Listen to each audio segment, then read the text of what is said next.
Got some music playing.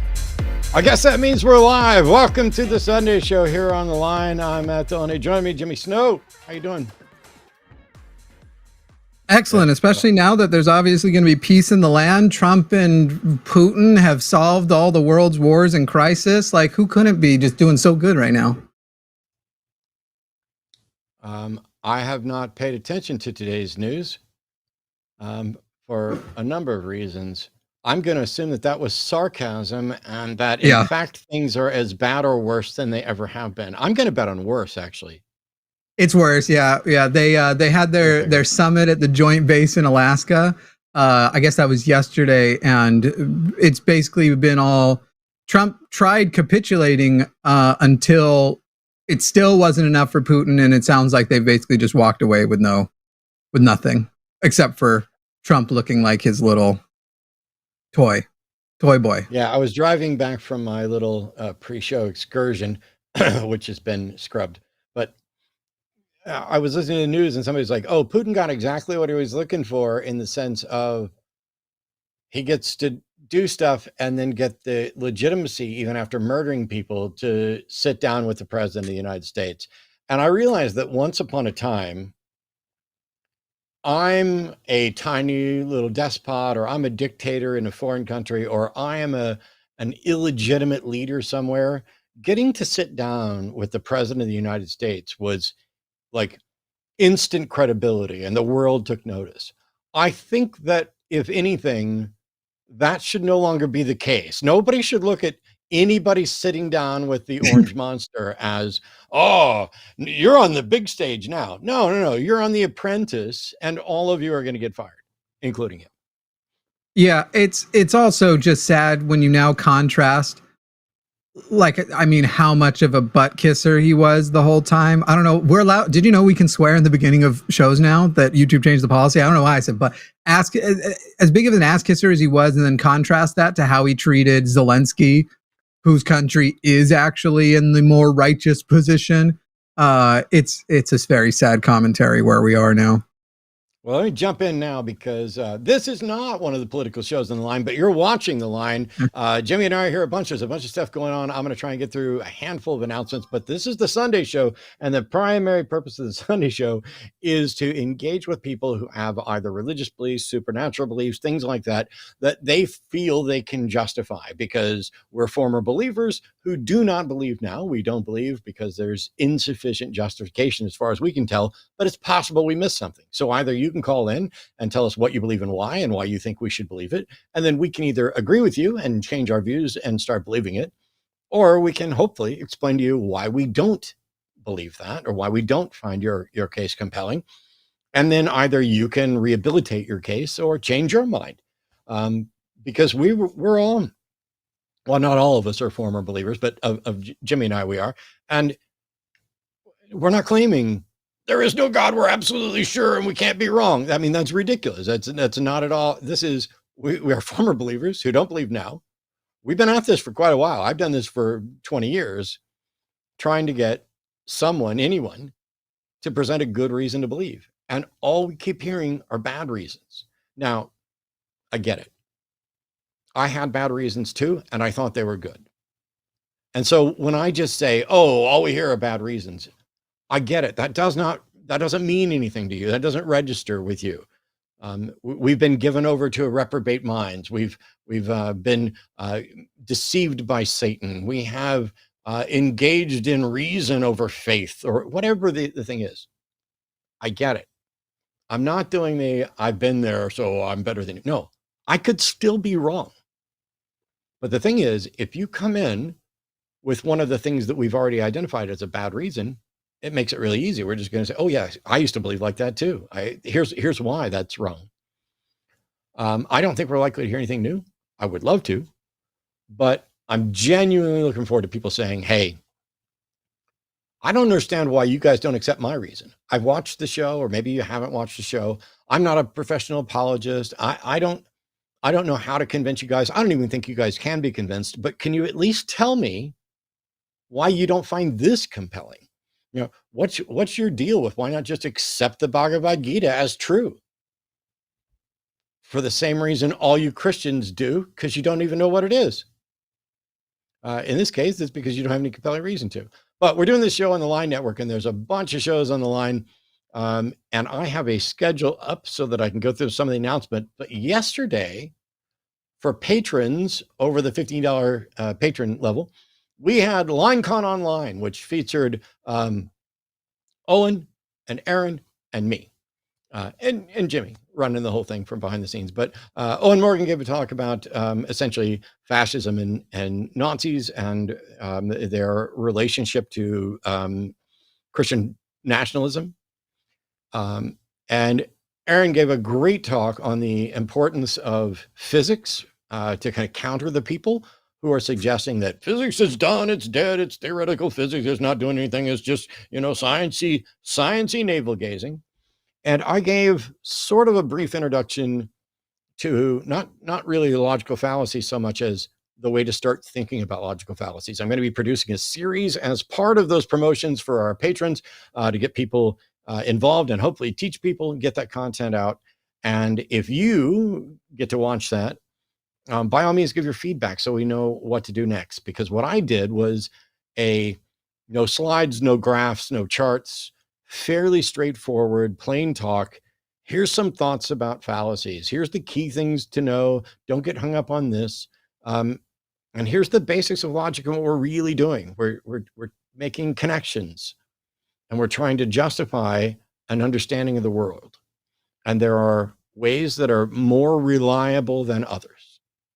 There's the whole talk in 10 seconds or something like that. I've got So today on Sunday show, it's me and Jimmy. And then at 5 o'clock, we're going to stop exactly like right on the nose at 5. And I think it's going to auto transition to the new vertical out.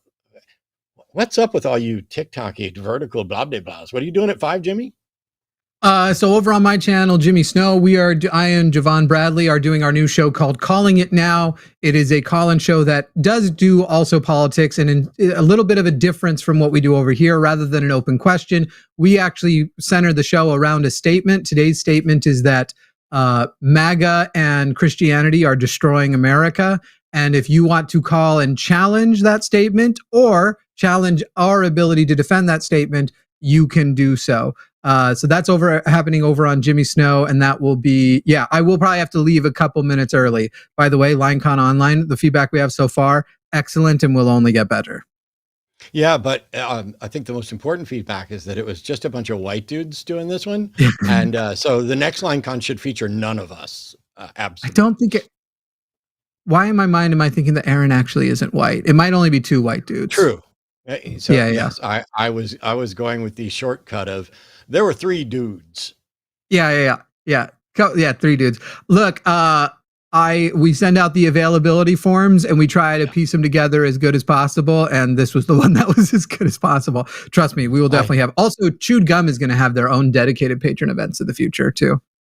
Yes, I did a joke at the start of mine, basically saying that all the women had something more important to do yesterday. And basically that's kind of true, because when we put up the availability, it's like, who can, do a talk on this day and interact? And we pick the people who are available. It wasn't, we're going to start with Matt and Owen and Aaron, and everybody else has to wait.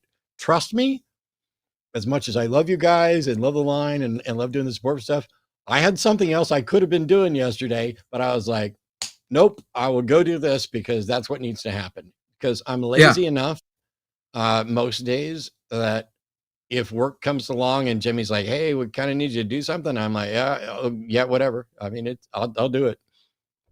I have a, maybe it'll be your first atheist call today. I have a question that I thought of while you were talking about the calls we want to see, but I wonder if you've gotten this question before. If you have, I haven't heard somebody answer it.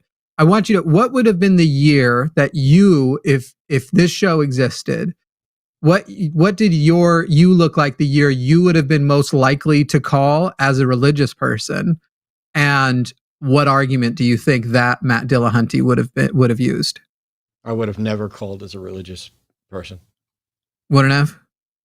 No, I wouldn't have watched. I wouldn't have called.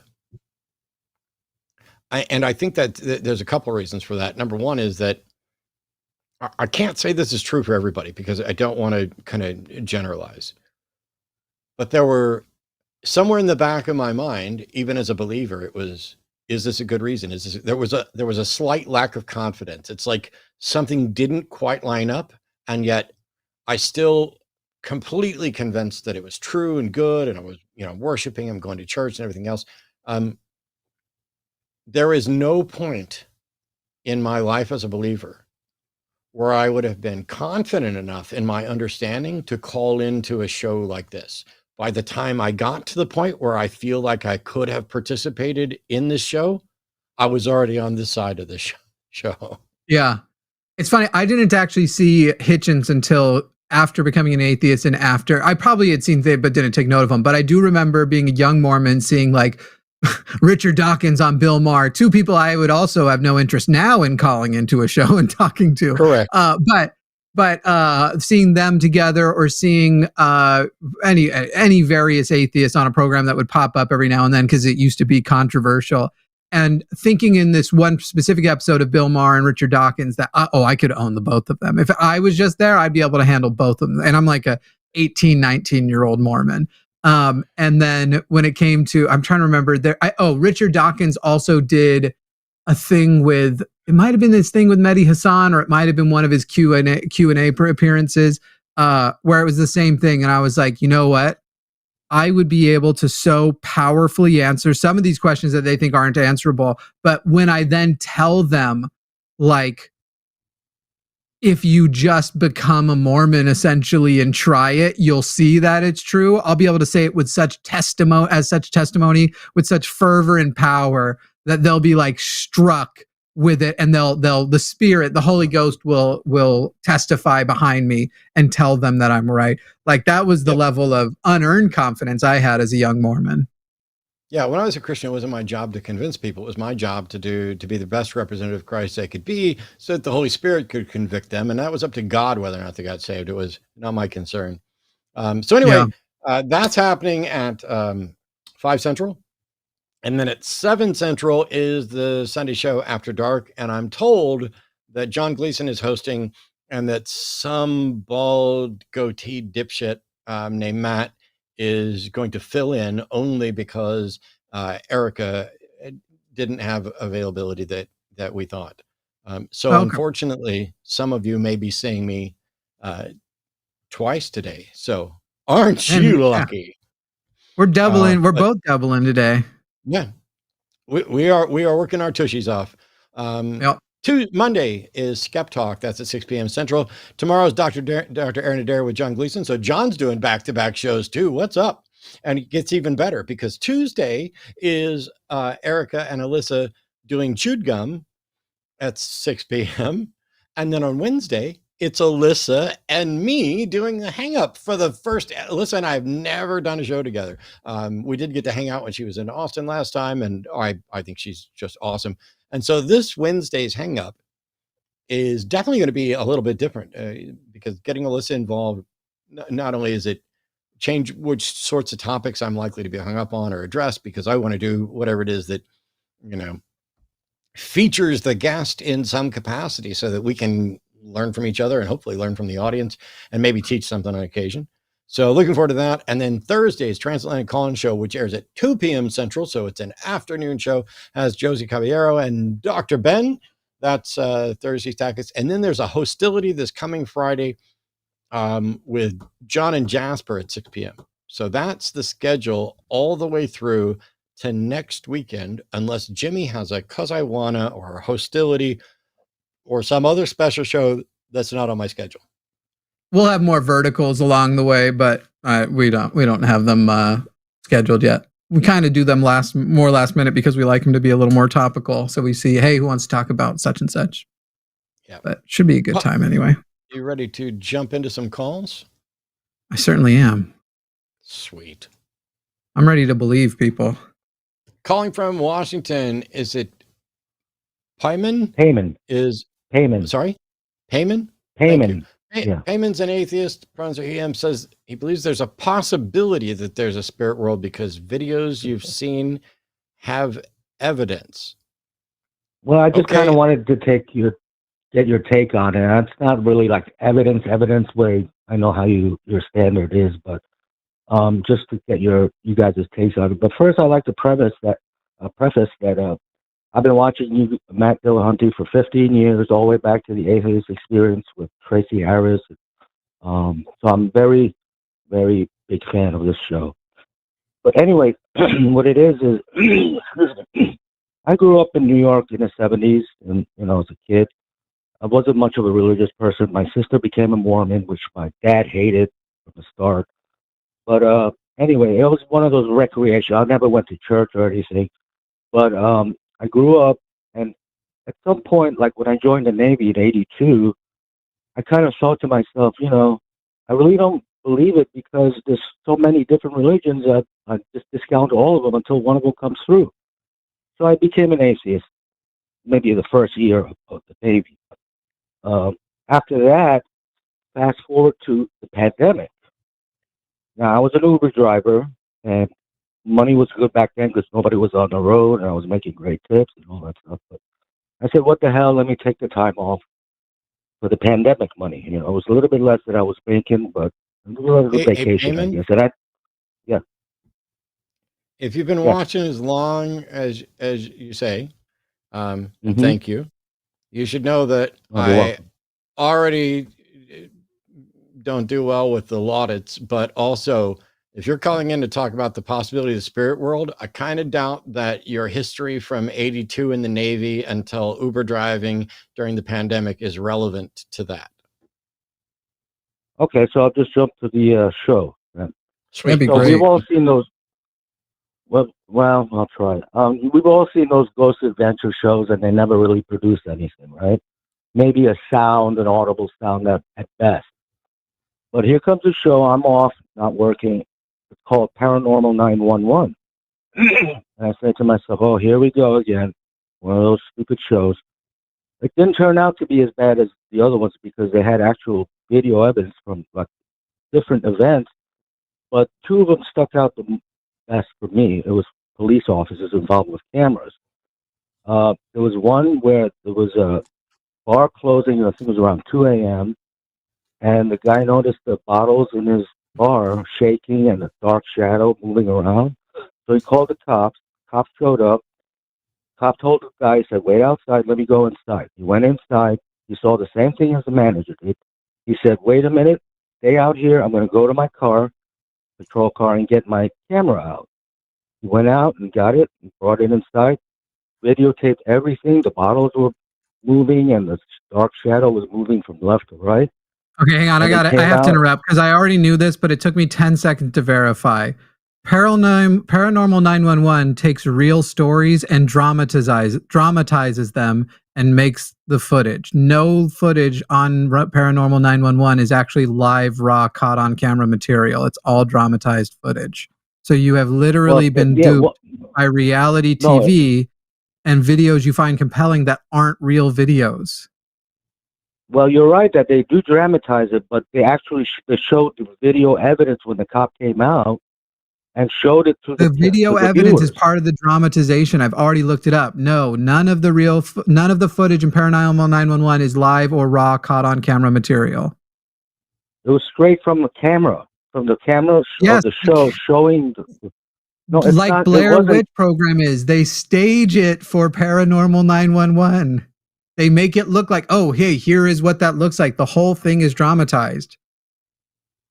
At certain parts, by the way, in the beginning when Payment, even if it wasn't, but no, all of it is. But even if it wasn't, it wouldn't bother me anyway, because in all of the explanations of everything, people faking those we have lots of evidence for, and it ever actually being ghosts, we have zero. So I still feel it is infinitely more likely somebody is a liar than it was a ghost. Well, I can just tell you that they do in the beginning, they dramatize it, and then they show the actual evidence footage from the... Heyman, let's just assume that you're correct and that Jimmy's wrong and that the internet is wrong and that AI is wrong and everything, and that they tell a story and then they show actual footage. What does this footage show, and why should I give the slightest fuck? Well, it shows the actual bottles moving. You can hear them rattling. You can see the dark object, the dark shadow move across the wall.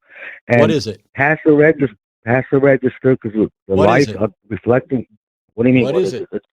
What is the thing that you're describing? Listen to me. You're describing bottles moving and a dark figure of some sort moving. What is the dark figure, and how do you know? It's probably some kind of spirit. I don't know if it's demonic. How do you know? How do you know? How do you know that it's even possible that it's a spirit, let alone that it's probable that it's a spirit? I'm not really sure. I just see, but with my eyes and hear with my ears, and I mean, I'm trying to explore what's out there. I don't believe in this. You know, I could be wrong about the whole thing, but I'm only going by the evidence my eyes and my ears tell me. That's all I can do. I don't know what that. Oh, you're not listening, Payman. You say that it's possible that there's a spirit world. I don't know how you demonstrate that, but now you've said that the figure is probably a spirit. How did you demonstrate that spirits probably or possibly exist? Well, if they can be caught on the camera, not without the eyes. No, Payman, that's a circular argument. You do not know what was or wasn't caught on camera. You have no reason to think that what was caught on the camera is a spirit. You have no reason to think that it's probably a spirit. You have no reason to think it's even possibly a spirit. You saw something, you don't know what it is. Now, show why we should consider spirit a candidate explanation for that observation. I'm not sure how to do that because I can only explain what I saw. Then why did you call? If you've reached the conclusion that you watched an episode of Paranormal 911 and saw something that you don't know, can't investigate further, and that therefore it's possible that it's a spirit, and when we ask you, how do you know it's possible, and you say you don't know, you have wasted my time.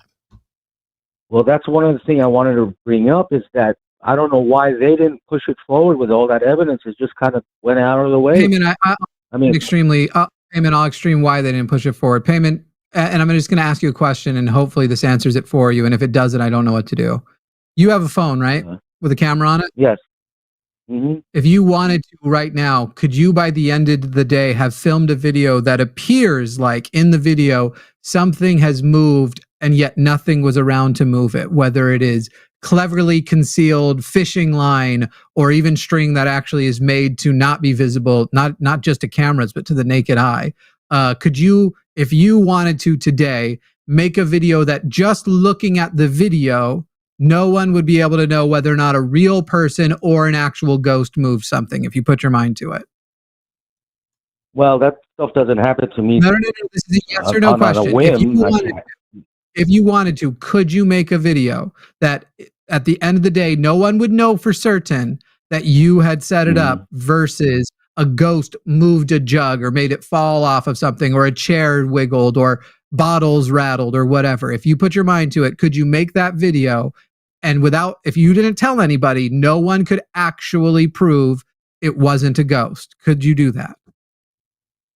Probably if there was one. No, not probably. Yes, of course you could. Of course you could. And that's why nobody goes forward with it. Because there is still the candidate explanation that something natural happened. So when a unsolved murder happens and they can't figure out the murder, they don't then put it in a file under probably ghosts. They put it in the unsolved murders, and sometimes they revisit them and solve them later. Because just because you haven't proven it wasn't a natural cause doesn't mean you'll never prove it, and it doesn't mean that therefore a supernatural cause makes more sense. We would hopefully fire any cop who, when they hit a sufficient wall of not knowing how to investigate further, just went, well, it's probably ghosts. It's probably a spirit. It's probably an apparition. That would disqualify any police officer. But that's what you're doing here, Payman. You're going, I have no evidence that it wasn't, except for like maybe a trust in humans, which you shouldn't have, that humans wouldn't fake something like this. Yes, of course they would. Humans have faked much bigger things for much less attention. So the reason why they don't move forward with it is evidence is only evidence if it is good evidence, if it's repeatable, confirmable. Anything that you have done, you can make fake ghost videos all day long. So you can prove to yourself that fake ghost videos can exist through your own experimentation. Now go do the experimentation that proves that ghost videos can even exist. So your confusion about why people don't take it more seriously really comes down to the absolute basics of what good evidence is. Like I said from the beginning, I know it's not absolutely good evidence, but I mean, the best evidence is... it's not even evidence. Evidence at all. So you're saying that thing that a cop saw on the wall himself with the camera is not good evidence of something? Correct. Of a ghost? Correct. It's evidence of a thing moving on the wall. What I'm saying is that a paranormal 911 retelling of an anecdote about what a cop claims he saw on a wall is not sufficient evidence to conclude that spirits are possible or probable. That's my position. Okay. All right. Well, I had one more story, but I had a better thing with the evidence. I don't care. But, yeah, I know you don't. Okay. You have one. Wait, Payman, you say you have one with better evidence? Why didn't you start with the best one you had? Why did you not start with the best one? And is the next one the best one? If we debunk this one, are you then going to say, actually, I have another that's better, or do you have one even better than that? No, I only have two that are actually based with cops in there as a good source. Why do you? No, Payman. Why do you think cops are a good source? Because I don't think they have anything to lie about. They're not gaining anything by showing this video. Are you delusional? Have you not seen all the cops that are killing people and lying about it, that are hiding their body cam footage? Have you not? Have you not seen cops planted? Shut up! Have you not seen videos of cops finding evidence? Have you not seen cops being prosecuted for this? And you think that they wouldn't? Yeah. What is it about being a cop that makes you think they're less likely to lie? Well, I don't think they're lying because they have anything to. That's not what I asked, Payman. That's not what I asked. What is it about being a cop that makes you think they're less likely to lie? Well, it depends on the circumstances.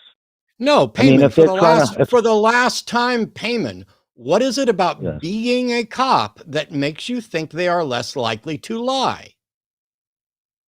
Well, because they're held to a higher standard, I think. No, sir, they're not. And being held to a higher standard is completely irrelevant as to whether or not you are going to meet that standard. You have bought into propaganda. You have bought into the notion that, ooh, cops are good people and ooh, cops are less likely to lie. I bet you think prostitutes are more likely to lie, don't you?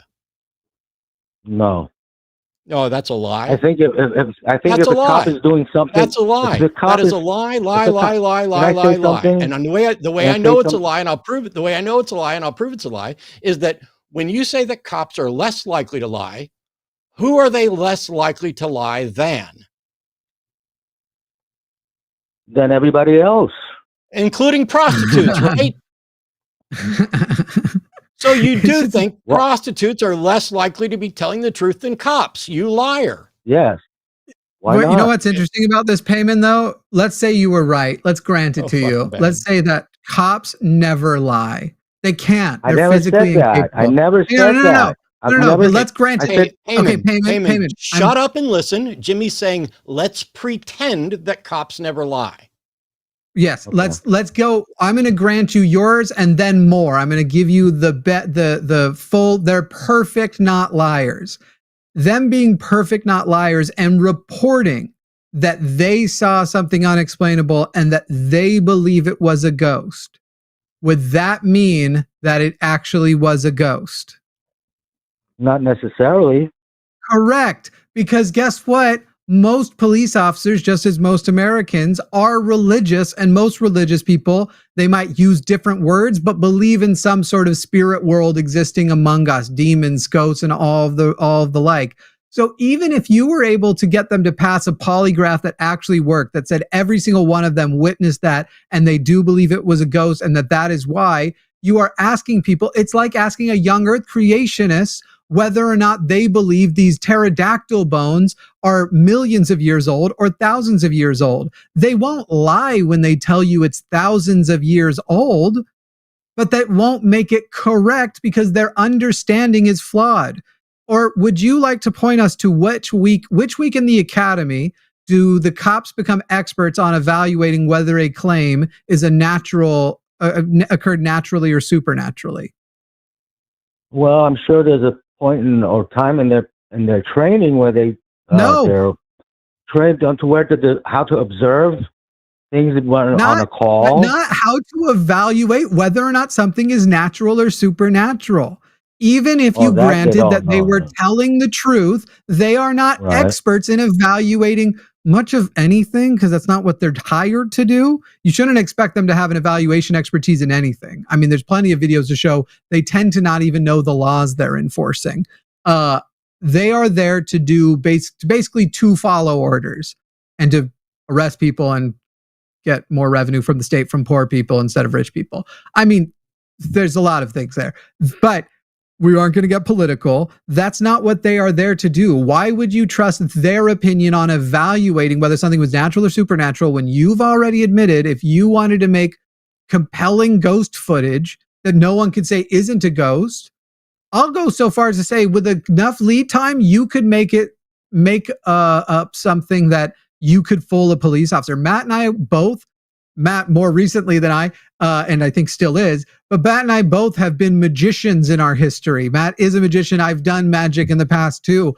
I have convinced, before I thought it wasn't a bad thing to do, people that I have actual powers before, more as a Mormon, and then before becoming a better person as an atheist. It's not hard to convince people who are already primed for it, because the evidence they see with their eyes, I guarantee you I could blow your mind with a deck of cards. Mac doesn't even need a deck of cards. What do you need, like 2 rubber bands? One? Yeah, 1 rubber band. And he'd blow your fucking mind. Payman, none of this is... But it's none of this to is me, interesting. It's a little more compelling than Joe Schmo out of the streets coming out and saying, "Hey, I saw something," you know. Let me ask you something, Payman. Yeah. Well, why is it more compelling than Joe Schmo saying something? How do you know Joe Schmo isn't a cop? Well, that's a good point, but I don't. I know it's a good point, because what you're doing right now is you've reached a conclusion for a really bad reason. And every time Jimmy and I point out what the bad reason are, you want to come up with an excuse. Oh, well, it's more compelling than this. Well, it could be this. Well, I don't know. Maybe it's this. I'm not saying it is. It could be this. Instead of forming an opinion, you should go educate yourself on what has been demonstrated to be possible and probable, and when to believe something is possible or probable.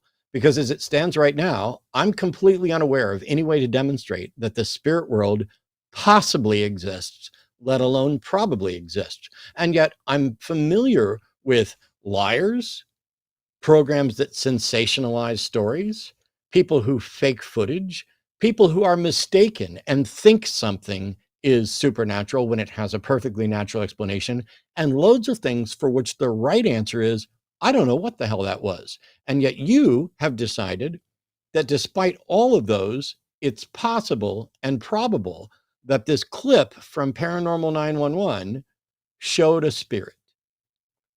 You got to do better. It's not just that one clip. There's other ones. I mean, there's other ones. I know what you're saying, but there's other ones. No, you don't know what I'm saying. Don't ever tell me you know what I'm saying when you keep demonstrating that I don't.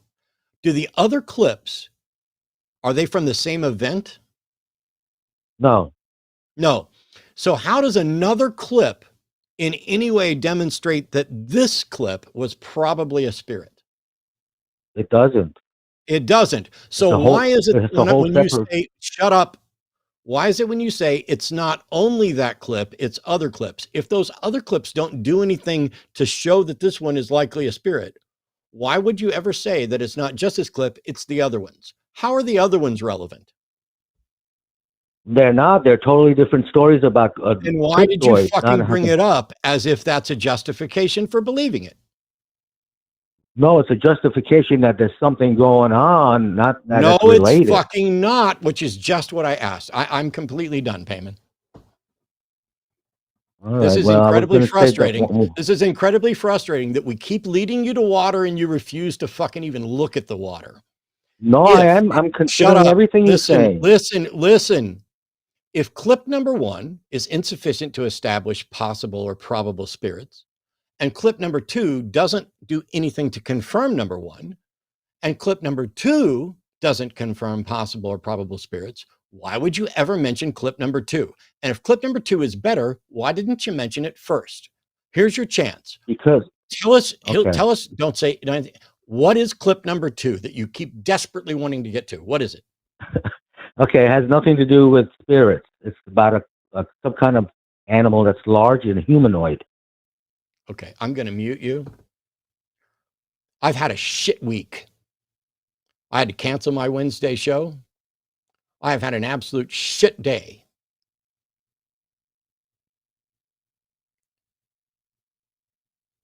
You're not ready for this, Payman. You don't understand skepticism. You don't understand critical thinking.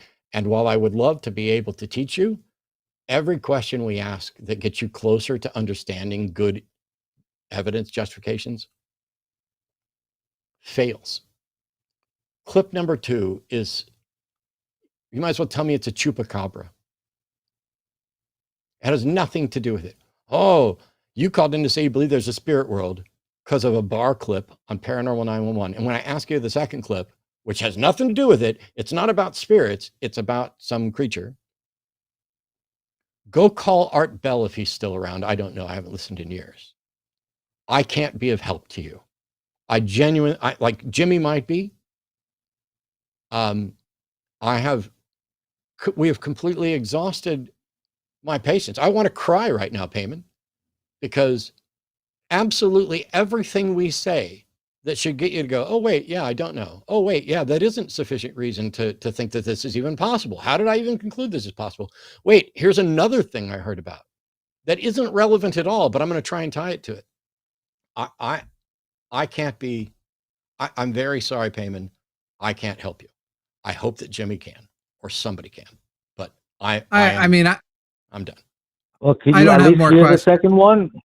At least Payment, whatever stop, you took stop. it. Payment. I've probably seen it, and I've probably seen it in vertical with the TikTok sound. Dun, dun, dun, dun, dun, dun. I all of the videos, I'm in lots of supernatural subreddits because I enjoy watching them, and I have seen probably hundreds more of the videos that would compel you that haven't compelled me.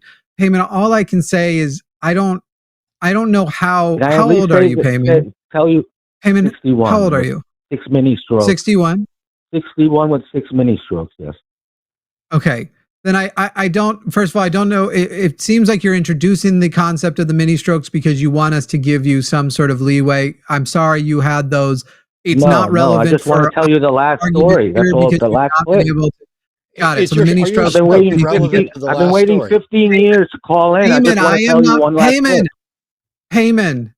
All I was going to say to you is at 61 years old, you have 20 years of AI at least. You're probably going to live another 20 years, I would assume. I hope.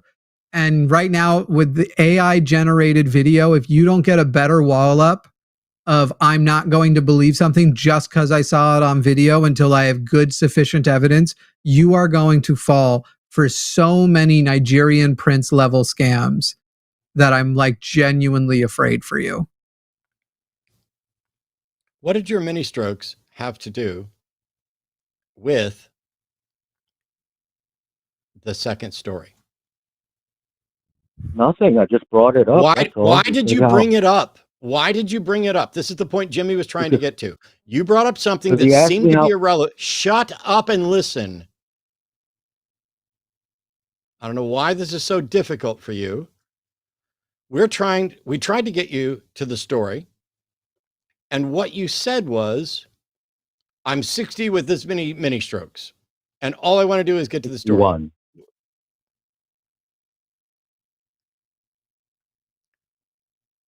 Never mind. Can I just Can I tell you that last story?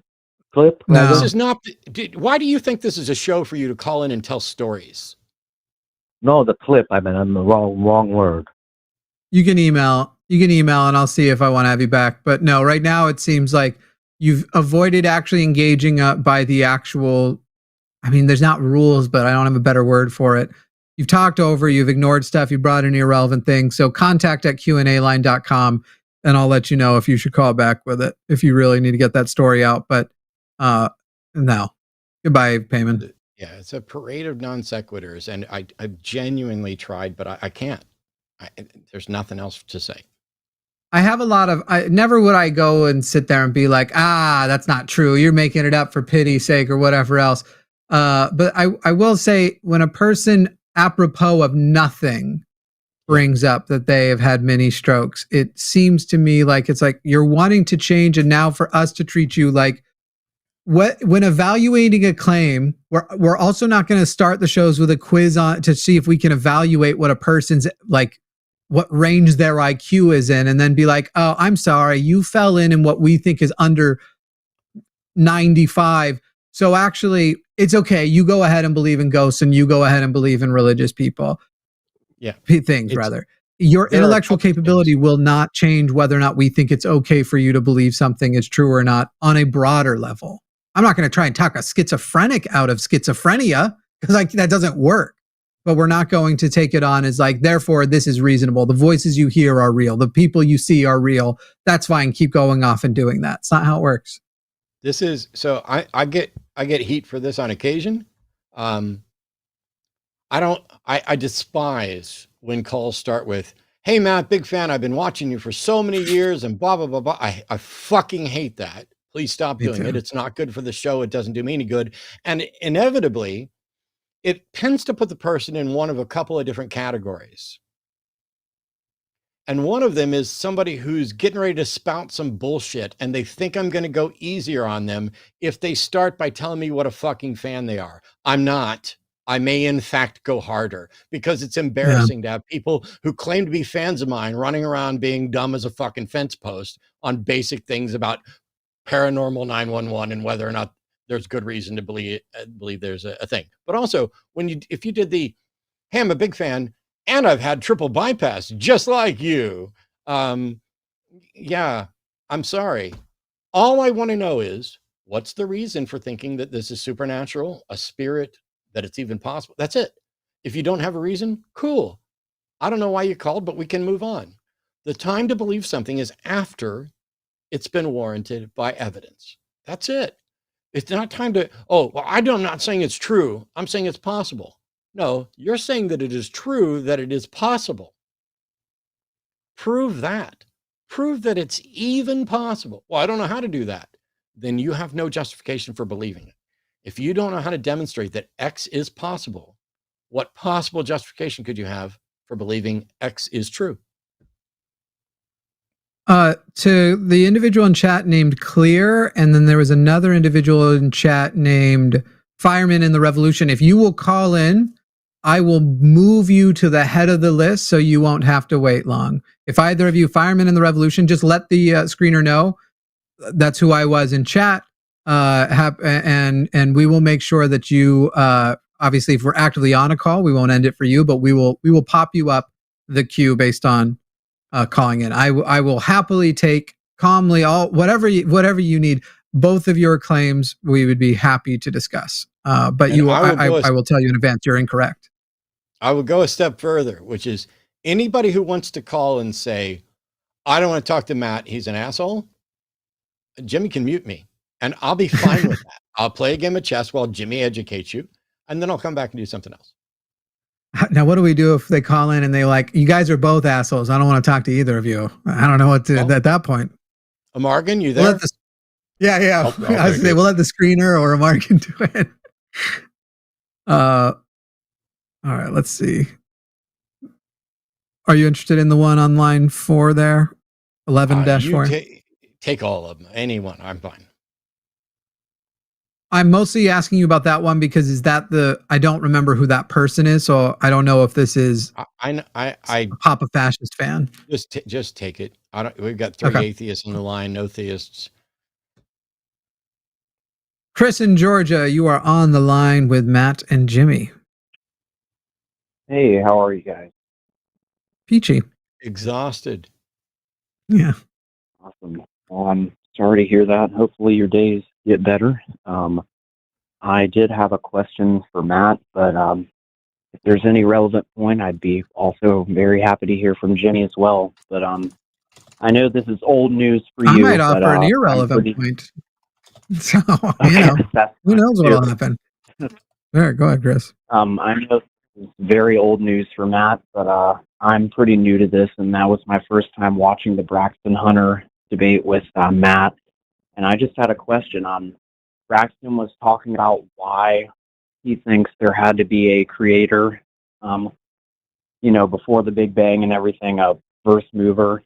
And he basically said something about a state event causation for the origins of the universe, where the only thing that could have caused that is an agent that must have had libertarian free will, because there was no prior determinism to lead to that event. And the only thing that has free will are agents. And then it got cut off and went to the Q&A, and Matt didn't get to reply to that. And I was wondering what you would have said to that point that he made. I think I would have said, how do you know any of that? Because I don't, my concern is that there's an agent making a decision. I don't care if it had libertarian free will or any of that. I mean, that's the only issue, whether it had free will or not, is, was it an agent that serves as a cause? And so you would need to demonstrate that, in fact, there was a cause, and then you would need to demonstrate what the nature of that cause is. And I not only have no reason to believe that there is an identifiable cause or first cause that we have any access to, or that there even need be one, but I have no reason to think that it's a thinking agent with any sort of desires. That's the baggage that theists put in there.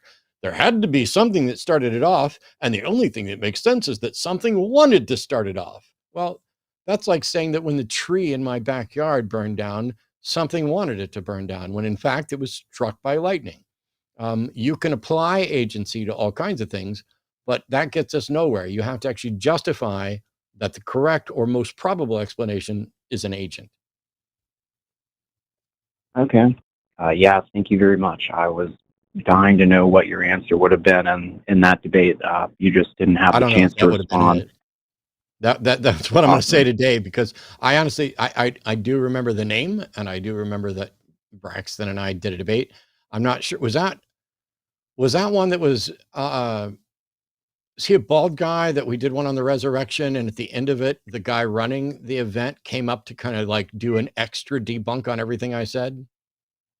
Yes, that is the one. Then I do remember, I don't remember the specifics of the debate, but I do remember that. I do remember that Braxton was so bad that after we were done, the guy running the thing came up to give an extra rebuttal as part of his closing. And I remember just sitting there smiling.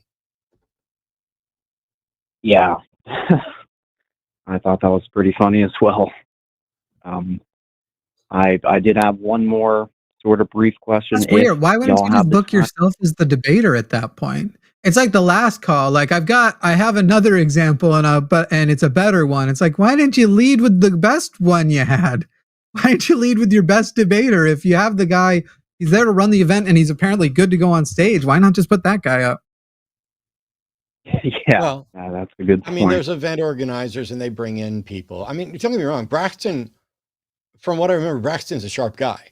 But he's got an incredibly difficult task, which is, let me justify supernatural claims about reality that we evidently cannot demonstrate, that we infer from a variety of things, and then show that none of this is fallacious and all of it's justified. It is, I don't envy smart, good apologists, the position they're in. The Ray Comforts of the world that don't have a clue about this stuff, they get to glibly go on, and they'll, a painting required a painter and a building required a builder. Guys like Braxton don't get to do that using the same language. They have to learn how to obfuscate. And I'm not, I don't mean to shit on Braxton. This is genuinely difficult. It's like, how do you defend this? Ooh, well, we've knocked down all these defenses. So the only thing left is to obfuscate or to rely on the inability of something to be disproven.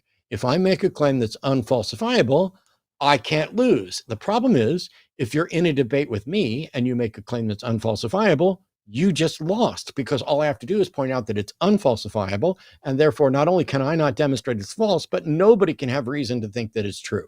And the mere fact that you've made a claim that's unfalsifiable demolishes your entire position. My debate opponents often make it about me.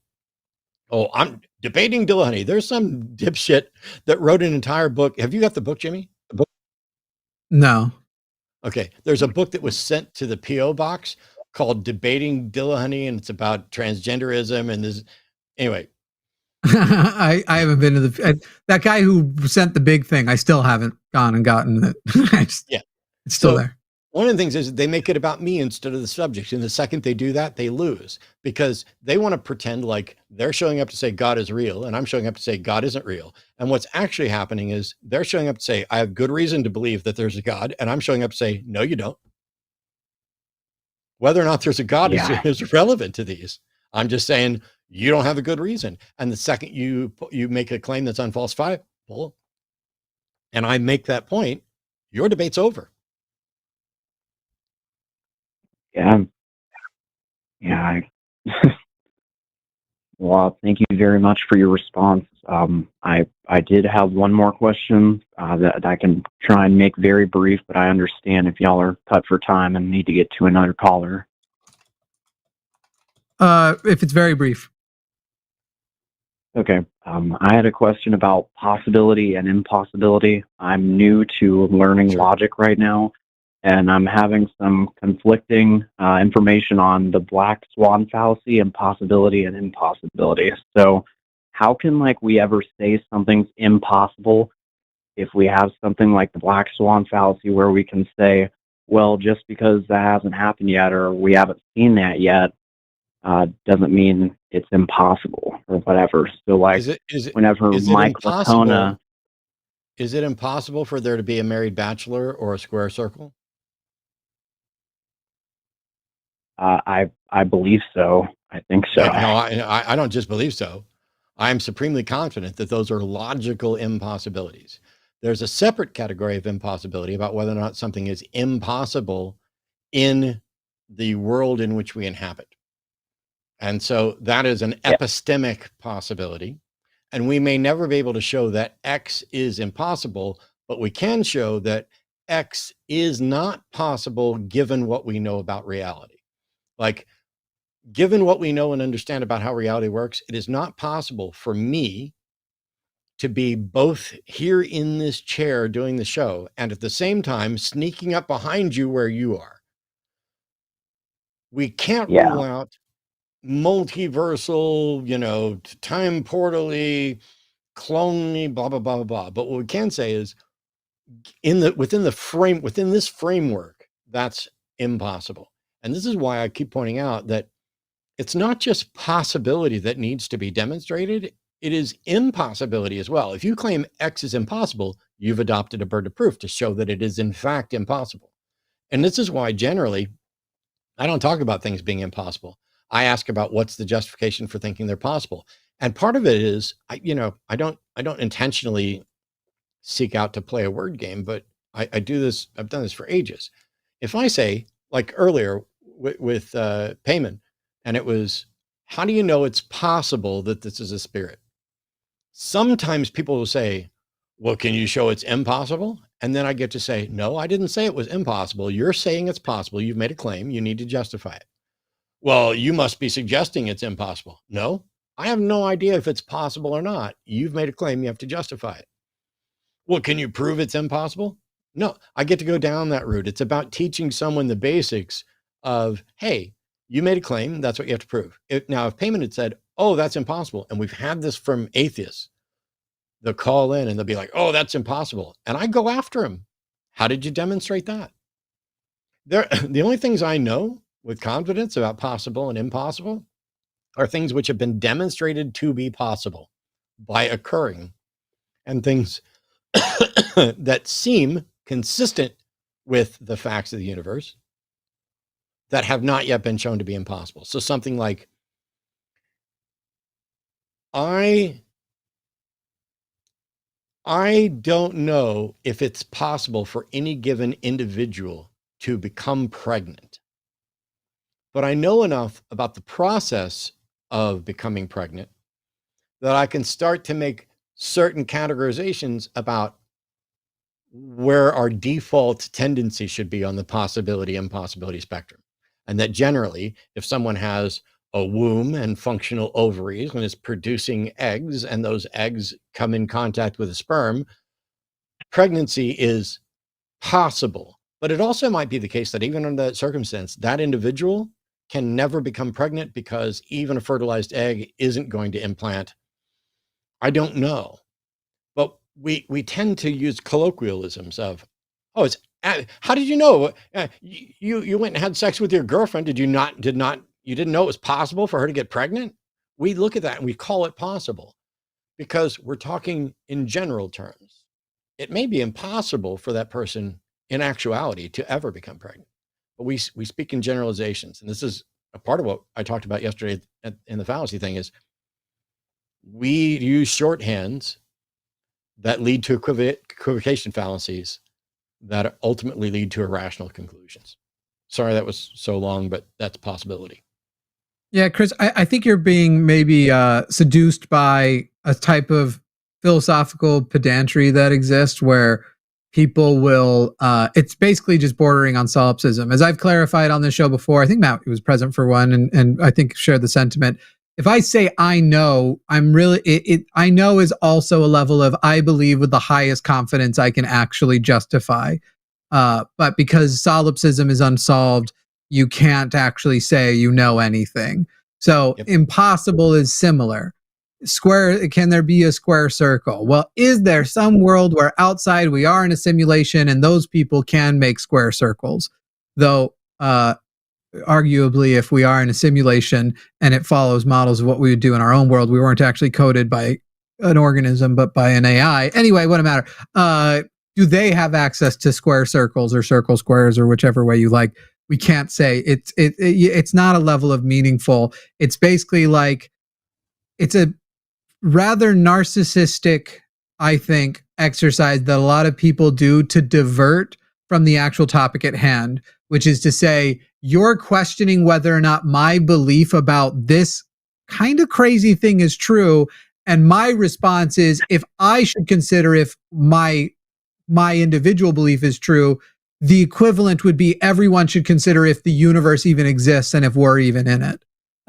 It's not something I would trouble yourself with at a certain point, because it's basically like, okay, then just go believe you don't exist and go die in a ditch, because I don't know what to tell you. Like, we all at least appear to be in this world together and can only evaluate that which we have to evaluate. And I just wouldn't waste much time with people who want to engage in that level of, I know people love how I pronounce it, pedantry. Okay, yeah, that makes a lot of sense. One of the reasons why I was asking about that is because when somebody like Mike Lacona gives like these crazy kind of fake scenarios, and he's like, well, would you believe in the supernatural if my head was cut off and then I walked back in the room and it was back on? He said, now that's impossible. Therefore, we can be warranted in believing the supernatural. And I believe one of Matt's responses was, no, we wouldn't be warranted in believing that, because I don't know if it's something natural we just don't understand yet, or something along those lines. But that's kind of one of the things that's kind of leading.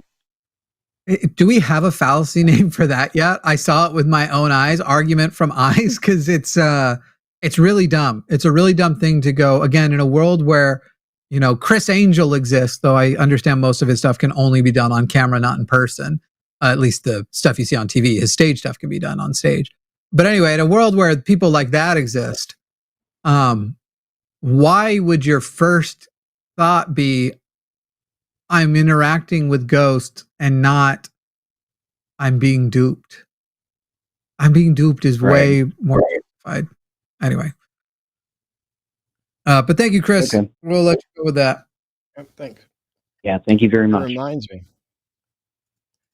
Something I mentioned to some I mentioned yesterday during the Q&A with Owen and Aaron, I scoff at the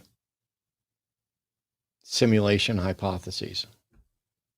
I think they're unfalsifiable nonsense. And so I would be like, that's ridiculous. You can't possibly have justification for believing that. And I mean that in the colloquial sense of there's no demonstration that this is possible.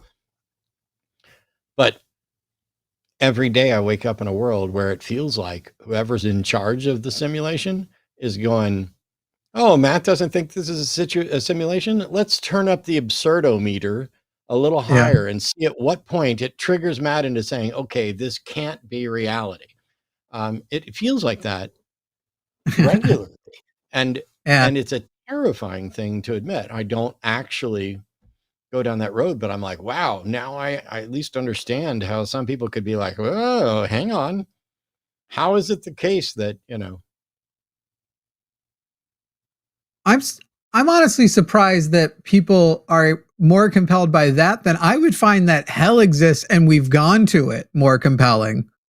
Sure. I don't know. With simulation theory, the side of it that I can appreciate isn't it's the side of like, I'm trying to remember what it was, but I remember seeing a movie, it might have been, or maybe it was a TV show years ago, but where like it's a guy with an ant farm, and the revelation at the end of the movie is that he didn't realize the whole time he's in some other civilization's ant farm.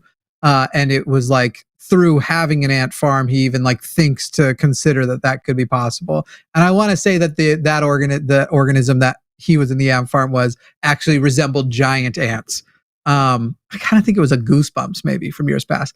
I can imagine a person going, yeah, it could be that too. I can imagine a person seeing how much closer we're getting, which probably means they don't understand we're not that close, but seeing that we're getting close to being able to do things like that simulation and go, as I see or am working on the creation of simulations, I can't help but worry that that means I'm in a simulation. And that part I get. But at the end of the day, it's one of those things of like, you haven't proven it. You haven't proven it's possible, even in our own world. But let's say you were right. What else? What could you do besides most effectively interact with this world, in this world, with what appears to be true, and it being a simulation, isn't it? And if you found out it was a simulation, would you want to go lay down and die? Would you stop being nice to people? What would you do? So even this, you have an unfalsifiable belief that has no consequences for not believing it. Like at least the Christians have the like fear of hell. What are you losing if you just go like, oh, that makes me anxious. It makes me anxious that we're heading toward potentially being able to create universes ourselves, because that might imply there's a better chance I'm in one such universe. But I don't know. If it's an unfalsifiable belief with no consequences, what's the point of picking it up? But I get high. Well, not as much in it these days, but I get high and get anxious about things too. For a few years, I had a lot of bad stuff going on in a row. I was sick and all that stuff going on. And I had a really bad relationship end, another relationship end from not my own infidelity. And there was just all these things going on. And it was definitely easy to be tempted, especially when high, to go, it's like so many bad things are happening, especially right after something good that makes you hopeful. I got in this great relationship and then I got cheated, that kind of thing. It's like, it's one of those things where, I don't know, it was easy to be like, feels like somebody's fucking with me. But it's just kind of how life goes. Eventually things balance out. For some people, I don't know that that's for everybody. Anyway, it's fun to talk about when you're high, that thing. Let's see. We'll take one of these quickly while the screener gets to. I'm happy and excited that it looks like Theist calls may be beginning to finally come in, especially because a few of you in chat said you did believe in God. What's that? Church is out. Ah, yes, the church. Yeah, church release. But yeah, the poll in chat, we had at least a few people say that they were theists. At least 18 of you saying that you believe God exists and are going to call. You know, I don't think all 18 of you would have been trolls. So we hope that you call soon. Let's see, which one is these though would be the probably fastest to get through. Probably, You've called before. I think is it Soleil? Sala. Sala in Saskatchewan. How are you doing? Yes, sir. How are you guys? Just fine. Hey, thanks for taking the call. I told the screen caller I am an ex-Muslim, and I consider myself an atheist. And I'm not convinced like you guys, but I do watch your shows, and on a regular basis, the Line and Matt shows. And I'm just wondering, what is one argument that you guys have been presented with that's been the most convincing? I don't have a satisfactory answer for you. I can tell you what argument I find the most honest, and that might be an interesting answer, but I won't say I find any argument more convincing than others because they usually fail on the same premises. Right. What would that be? The most honest ones actually are probably the people that are the biggest problems. The most honest arguments tend to come from more fundamentalist, Bible-believing, young earth creationist people who at the end of the day the ones who don't obfuscate around it being faith and who even admit that some of them have very hateful ideologies, that they think they're a part of God's chosen and that I'm a queer man, which means God hated me from the onset, whose beliefs are actually consistent with their religion. And while they are wrong, honest doesn't mean true, as we explained earlier. They are much more honest in their beliefs and their presentation, and they don't tend to need the level of apologetics others need than, for example, progressive Christians. I would say that progressive Christians, while I like them very much more, usually you don't have to worry about how they're being dishonest with you as much as how dishonest they usually are with themselves. And that obviously comes out in your conversation towards you. But I can't give you a convincing argument of theism or any that I'm like, man, that almost tripped me up earlier. But I can give you the honest theist callers are usually the ones that are not trying to play word games. Okay. And is there any arguments? I've watched a lot of. Again, I try to educate myself. It's an ongoing progress. I've watched a lot of debates that Hitchens has had, a lot of debates that Matt has had, a lot of the callers that call you guys. And I remember one of the things that Hitchens said was, the argument by design. That is one that he thought would be the most convincing. Do you guys have a take on that at all? I don't think that I think you're mistaking the context of what he meant by that. And I think that that's a normal thing. I think he was saying, as I would say similarly, he understands why for lack of a better term, a yokel, why that would be so compelling to them. Okay. But and why he sees it as harder to get somebody to let go of that, which would be deeply emotional and seem, basically what he's saying is it's really hard to argue against common sense that is incorrect, because people will call things common sense as though that's a good thing. And lots of things, advanced concepts, shouldn't be common sense. So even what he was saying, and I'm familiar with the one that you were talking about, even what he was saying, I don't think he was saying he actually finds it challenging for himself, or that it's an argument that's like, oh God, what am I going to do? I think he was saying that he finds it's not difficult for him to see why so many people believed on that basis. Okay. You know what, guys? I really appreciate it. I know that it's a busy show, and you guys are hoping for Theist to call. I appreciate you guys taking my call, giving me a chance to talk to you guys and raise my. Cool. Did you have anything you wanted to add, Matt? No. All right. Okay. Thank you guys. From Saskatchewan. See ya. I just like saying Saskatchewan. All right. It's a fun word. I need a deep breath before this one. Joe in South Carolina, you are on the line with Jimmy and Matt. How's it going, guys? Sorry you needed a deep breath. I do. What a weird Joe, way to start. It's like, maybe I poisoned the well. Oh, an arch nemesis called into. Yeah. But Joe, you know what? Joe? I regret saying that. I almost did. I poisoned the well a little bit. So let's clear it of that. That's not. It was more me expressing as a human. I will tell you why I needed a deep breath or why I said it if you like, Joe, and then you can give yours or you can just jump into yours. Go for it. Joe, it says here you're calling in to challenge Matt's criteria for evidence. And I was just talking to the last caller about what the most honest callers look like.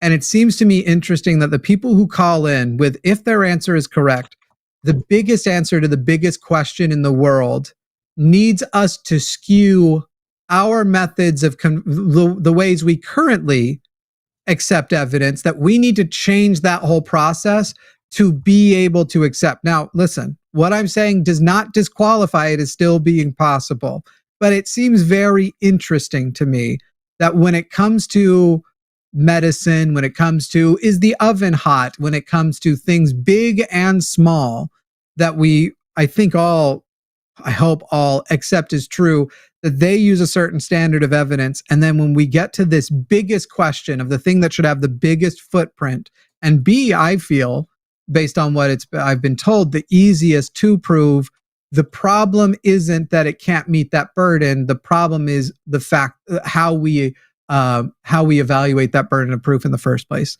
So, Joe, I apologize for poisoning the well at the beginning and presetting the tone. I shouldn't have done that. That was what was behind those words. If you now want to present your argument, you may.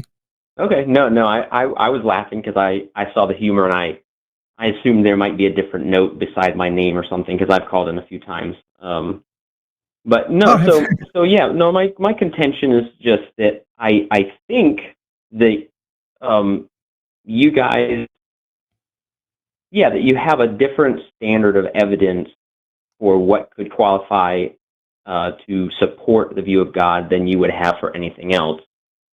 And Nope. and maybe and I have learned a lot. I learned something from Matt and Paulogia the last time I called. I've learned things from Justin, and so I'm not unteachable, but I do think that you're wrong or that I need to be corrected. Okay. So you're saying you're calling in to challenge my criteria for evidence. I'm going to bet that you can't state what my criteria evidence is, especially if you think I have a different criteria for a God claim than I do for any other claim.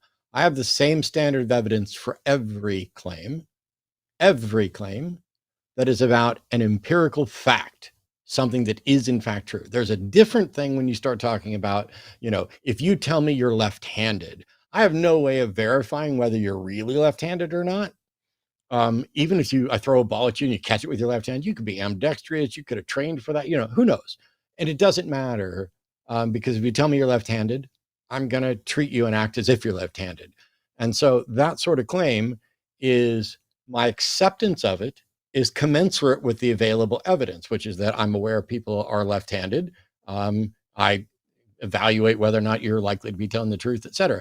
And so there's a bulk of evidence out in the reality that already supports the claim that you can be left-handed, but I will never know whether or not you are left-handed. And so the reason I mention that is, to whatever extent there may be different standards of evidence, it is because there are already a mountain of facts consistent with a claim, like I just got a new puppy last night.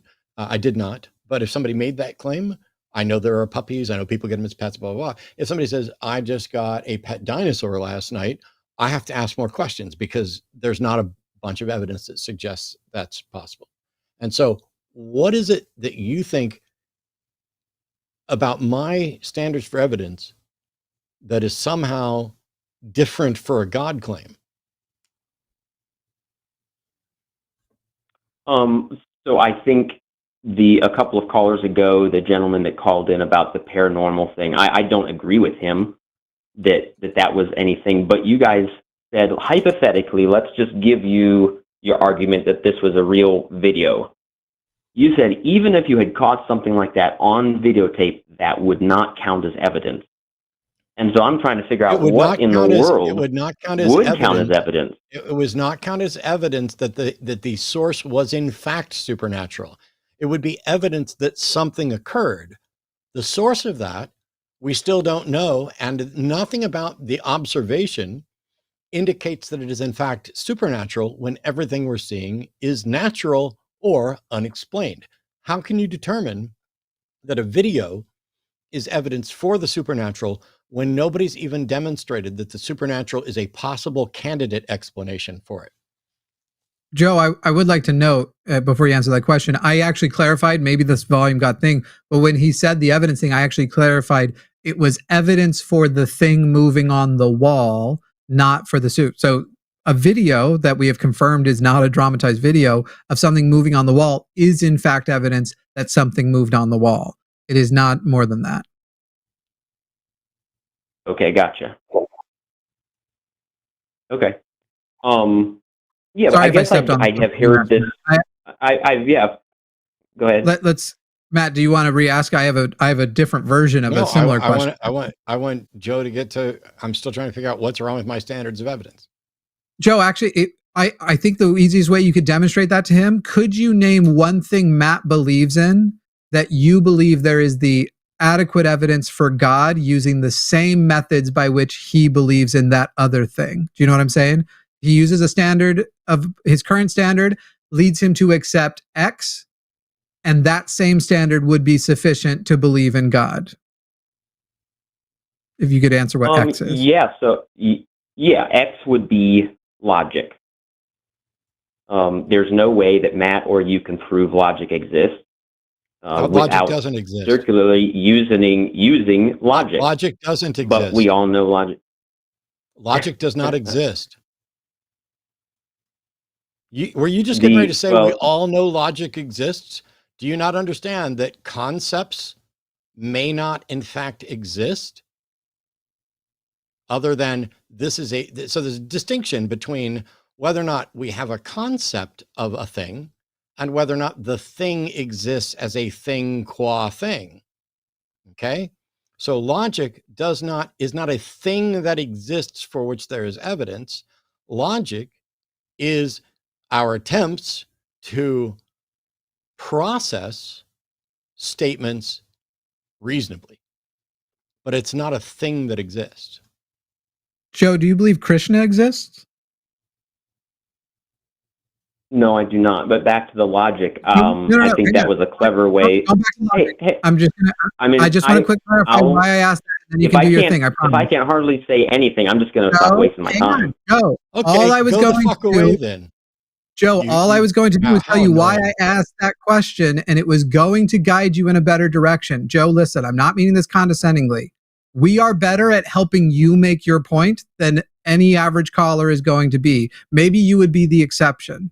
But Joe, the question I asked, if you believe Krishna exists, you just said no. My follow-up was going to be, do you understand that the concept of Krishna exists? And does accepting the concept of Krishna mean you accept that Krishna itself exists? It was going to further clarify in a point that I thought might make it more accessible to you and would have put whatever point you were about to make on a much better path and set you up for success if you could meet the challenge. Gotcha. I just didn't realize I had an advocate or whatever there in the studio. I thought I was making arguments on my own. So that's where I'm coming from. Great. Now okay, you know. So I understand what you're saying. The concept of Krishna exists. Joe, my slight apologies. I want you to answer Jimmy's question. I'm just letting you know I'm going to bow out of this conversation because I think you're dishonest as fuck, and I want Jimmy to prove me wrong. So there's another advocate for you in that I hope I'm wrong, but I'm done.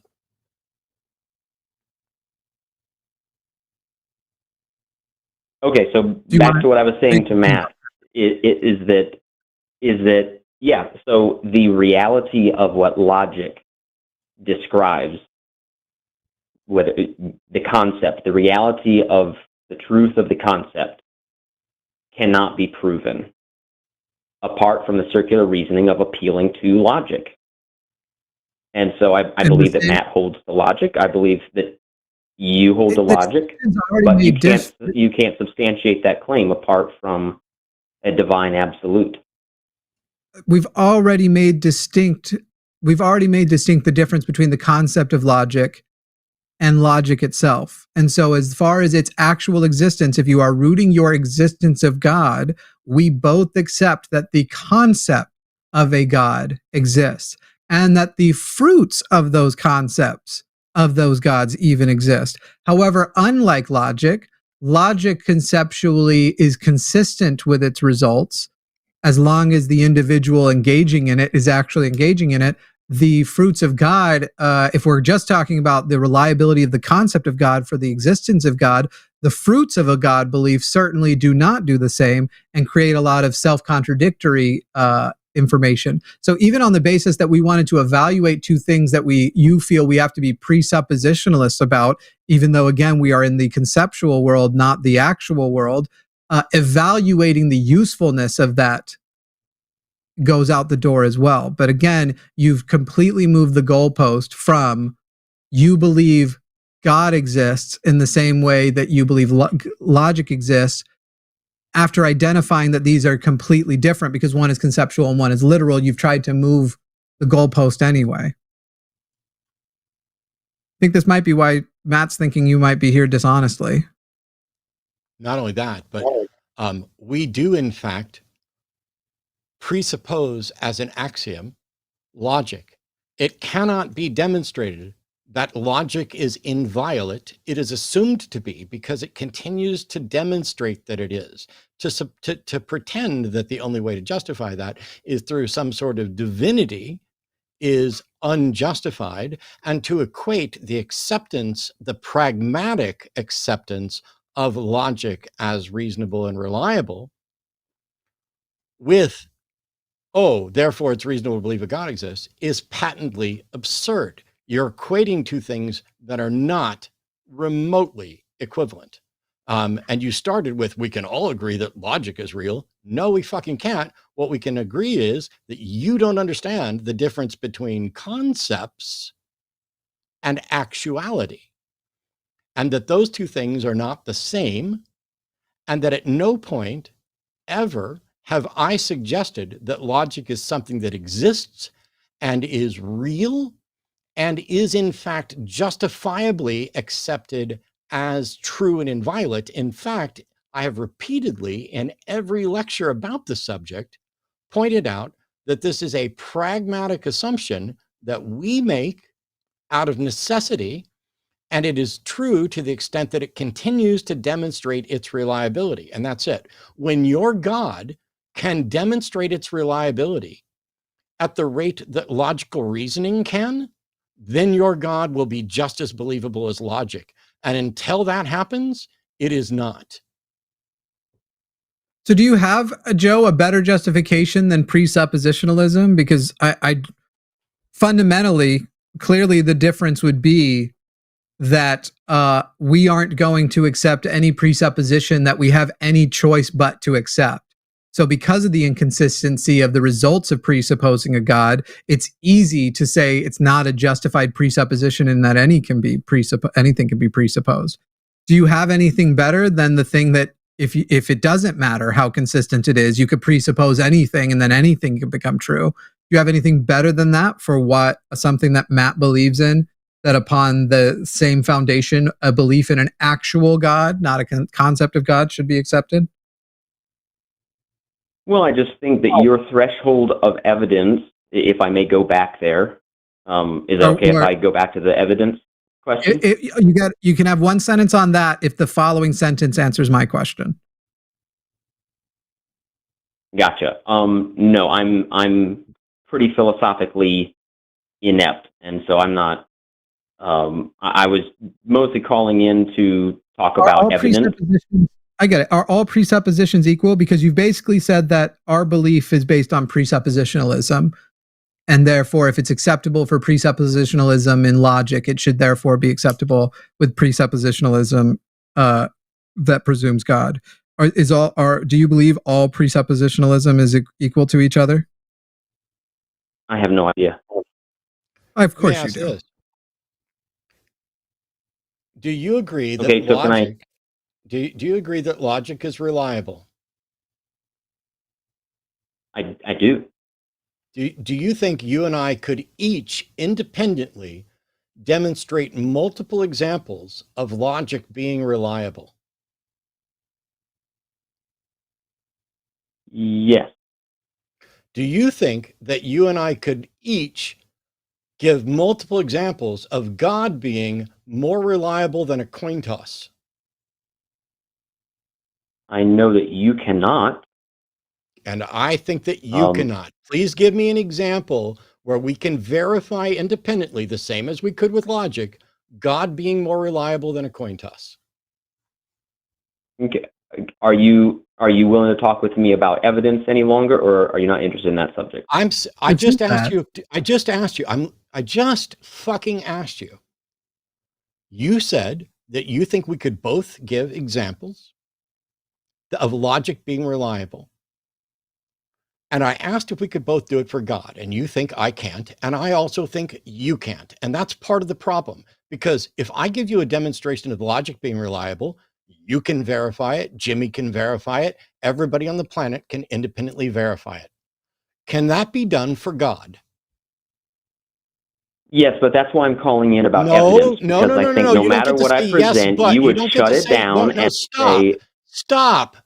When I ask you a fucking do you guys yes or no question, appreciate just say irony yes, at all? because then I'm going to do it. Then I'm going to do a follow up. And Do right you now you're appreciate going to irony at whine. all? You Now called me a liar, now you're going to whine. and then Now you you're said going to you would whine. step Now you're out, going to whine. Now you're and going now to you're whine. stepped Now back you're going in, to so I'm whine. not Now the you're going to liar. whine. Now you're Matt's going to the liar. whine. Now you're going to whine like a little shit. I'm going to let you speak, but I'm not going to let you take over the show. So when I say that you and I could both demonstrate the reliability of logic, we could do it, both do it, and we could do it to anybody, that is a particular standard of evidence met. The reliability of this method is met like that. I asked if we could do the same thing for God, and you said, yes, but, and then you tried to go down the hill. I want to make sure that we're clear, and that's why I'm interrupting you to get clarity before you get to give your example. But you are the absolute fucking worst at this, which is why I'd already shut this shit down before. So let's try this again. I'm going to unmute you. Are you saying that each of us can demonstrate the reliability of God in a way that each of us can confirm? Is that what you're saying? Yes. Cool. Please demonstrate God in a way that we can all confirm right now. Okay, I will do that. Would you give me like 2 or 3 sentences to talk about? No. I need you to do what the fuck you just said you can do. Because if you don't, and if you keep going back to, oh, you hung up and you ran away. See, this is why Joe runs away. Because Joe has a particular narrative. Joe, who admits that he's a complete buffoon when it comes to philosophy and epistemology, thinks he can call in to demonstrate a problem with my standards of evidence. And when I get to the point where my standards of evidence for logic, even though it's a presupposition, is that logic demonstrates its reliability consistently. The only thing that we're presupposing, which we don't need to, is that it cannot be violated. And it is a problem of contradiction where you would have to assume that it was true to prove that it wasn't true. And then you have nothing, you have no standard. So it's just a spot where you're stuck, just like any other paradoxical thing. But logical reasoning is something that we understand and can demonstrate. Aristotle and his merry band of logicians came up with 200, all possible 256 syllogistic forms. That's all there is. We know that's all there is, because in the same way that when you create a diagram of ones and zeros and what the possible outcomes are, when you do a truth table, there's only those 4 options. When you do a Punnett square for genetics, you can look at the options. We know that the options are in fact exhaustive. And so we can catalog all 256 syllogistic forms. And of those, we know that 16 of them are valid. And only those 16, if you put in true premises, always necessarily result in a true conclusion. There are 8 additional forms that are also valid in the circumstance where none of the components are an empty set. All of that. Some people's eyes glazed over. Matt's talking about logic and syllogisms and forms. Here's the thing. You can take everything I said and give it to every person who teaches logic, who studies logic, and they will all look at it and say, yep, that's right. There's no disagreement on this. The 8 disputed forms are recognized as disputed as to whether or not the empty set. But once you catalog it that way and say, ooh, is this invalid and empty set? That is a point of dispute, but not whether or not they're disputed. You asked the 16, is Barbara a valid syllogistic form? Every single person who studies logic, teaches logic, whatever, they will all agree. You cannot get that kind of agreement with your God or anybody else's God. You cannot get agreement on the definition or categorization of that God. You cannot get agreement on what it can do. You cannot get agreement on whether or not it cares who I sleep with or what I ate or what I said or what I thought. So don't come in here and pretend when I've backed you into a logical corner that your God has ever been demonstrated to be more reliable than a coin toss. And then when I give you the opportunity to prove me wrong, you want to backtrack to talk about something else and then hang up when I won't let you. Bring your A game. I ain't the other show. You ain't getting on here unless you do what you say you're going to do. Thanks, Joe. I also don't know if you claim to call this show and you're like, I'm going to be the one that gets away with complaining about, am I going to get to answer when it's already been explained to you. You don't need to go into, if you're asked a question, just answer it. Just do it. And it's like, I don't know. Anyway, if your point's so strong, I don't know why you need any of that extra shit. Yeah, it's like if your policies were good, you wouldn't need to gerrymander. And that's exactly what we just witnessed. We had just witnessed an attempt to gerrymander because his policy's not good. Kevin in Oregon, you are on the line with Jimmy and Matt. Kevin, before we get started, have you already been banned from this show? Oh, I bet I know who Kevin is. Not that I know of. Why'd you call in anonymously? Oh, I'm not sure. It might be a setting on my phone or something that I need to switch. Yeah, when you type *67 before you dial the number, that's the setting. Kevin, come on, tell me the truth. What if I tell you I'll let you do your thing if you admit it? I mean, yeah, whatever can move it forward, I guess. Sure. Okay. So you are that Kevin. It's been bad. What's up, Lauren? You're not that. Come on, man. All right, what's your question? Are you really going to engage on this honestly? Let's try.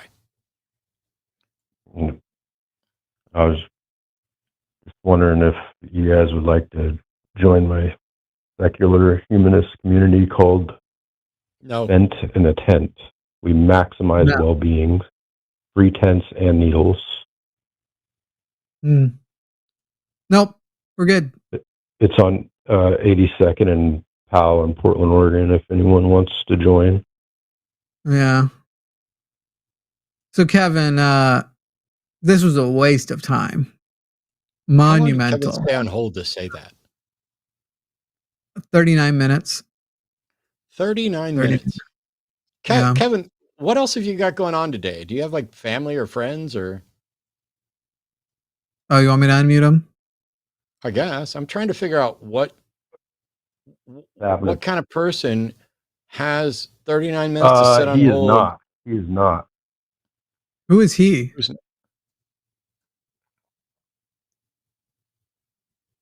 Kevin, where'd you go, buddy? Yeah, what's up? What's this about? No friends? Kevin, don't bother calling again. Yeah, sorry about your dry pee-pee. It's so dry. I get it. It's just, I get it. There's always going to be prank callers. There's going to be some Baba Booey, but I'm confused about, like, I'm here because I love this when it goes well. When there are prank callers and dishonest callers, And people who are time wasters, obviously, I don't have fun with it. But you know what? You guys still keep the show engaged. And I'm told that's a good thing. But genuinely, I would like to hear good reasons to believe in a God. And I would like to have good conversations. And if Joe thinks there's a problem with my standards of evidence, we could have a conversation about that. But if Joe says that God is just as demonstrable as logic, I'm going to have to say you got to prove that. And if you want to say, oh, your standards of evidence, no. My standards of evidence are the same across the board, which is why when I gave an example of here's logic and how we can demonstrate its reliability, I want you to demonstrate God and God's reliability using the exact same standards of evidence. Joe runs away. You're a coward, Joe. Where are you going with that very nesting in your sad. head? Very sad. I can't do that. Very sad. Oh man. All right. Let's get to Patrick in Florida. Patrick in Florida is on the line with Jimmy. Seriously? Yeah. Seriously? Welcome, Patrick. Matt. Yo. But hey, that's one way to start. How y'all doing? Hey, Just but Pete. Look, I called in the first time in 2014. I told Matt, I said, back then I said I was a deist, a pantheist, and a panpsychist. And now I'm a pan-proto-psychist, deist, pantheist. And it is serious, but like he told me, he said, yeah, he understands those views. And then he still kept asking me what I believe. Saying he understand. If you understand deism, pantheism, and pan-proto-psychism, you understand my position. So why would you keep asking me? Hey, Patrick, is it possible for you and I to use the same word and not have the same understanding of it? You know, not if you have Webster's. Oh, no, I'm sorry, Patrick. See, this is fun here. I asked you, is it possible for you and I to have a different comprehension of the same term? The answer is yes. Webster's is irrelevant because that's prescriptivist. And while Webster's might say X, your understanding might be subtly different. But also, this is a call-in show. And when you say you're a pantheist, a panentheist, a panpsychist, a deist, I will often ask you, what do you mean by that? Because I don't want to impose my understanding over yours if it's different, and it gives you the opportunity to engage the audience and let them know, if they don't, exactly what you mean by it. The fact that 1 billion people can all identify as Christian and disagree on every single point of doctrine within Christianity, including whether or not there was a God and whether or not Jesus existed as human or man or whatever, demonstrates that people can continually use the same terms and mean different things. And so in the process of having a conversation with people, when I say, okay, what do you mean by it? I'm not asking you, what does that mean? I'm not saying read the dictionary to me. I'm asking you for your explanation of it. Because also, I don't need to keep up with every version of everything that everybody believes. Why is it a difficult thing for you, Patrick, to be asked to explain what you believe in 2014 and then to call in whining about it 11 years later? An 11-year grudge. I'm sorry, but I'm not living in people's heads rent free. I mean, it's not really that big a deal, but like, if you understand the term, then why would I have to explain it to you? Patrick, please just get to whatever bullshit thing you're getting ready to say, because I literally just answered the question.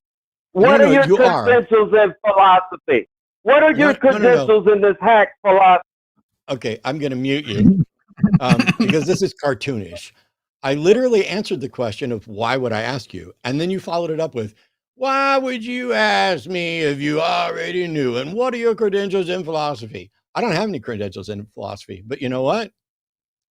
It doesn't matter, because that is a fallacious implied appeal to authority, that something about my credentials. See, I'm pointing out that for 11 years, you've hung on to this. I don't know who the fuck you are or what the conversation was. I probably wouldn't remember if you called a week ago, but definitely not 11 years ago. But you've hung on to this. And then when we ask you about it, you're like, it's really not that big of a deal. It kind of is. Like, I'm thinking back in 2014, I had been doing the other show for a while, and Beth and I had been married for about 3 years. I was in this house in 2014. I can kind of remember what the trees in the front yard look like, but I don't remember you or your call or anything about it at all. And so the question is, here's the easy question, Patrick. Do you have something you would like to discuss today other than the fact that you've been obsessing over me for 11 years? Do you have something substantive today? Yes. I mean, let's discuss my position here. It sounds good. Okay. Which position? I mean, I'm a pantheist, agnostic, pantheist, theist, Okay. and I'm serious now. And I'm You're starting not. with Benjamin Franklin was a theist. You're not serious. Einstein was a pantheist. You're not serious. You're not serious, Patrick, because you're not letting me ask you the questions that would allow you to show that you're serious. If you're serious, which subject would you like to discuss? Your pantheism? It's all interconnected. Yeah, okay, we go with the pantheism. Okay. What Let's do you talk mean about when you say Einstein. Who are you? Listen, this is really easy. I'm going to ask you questions and then you're going to answer them and we're all going to learn something. Does that sound fun? Okay, we're playing by your rules. Okay, go ahead. Correct. You got the mute button and everything. You called us. We didn't call you. Me. I would never call you. But It when you say when you say, see, here's the thing. When you say pantheism, what do you mean? What is the claim?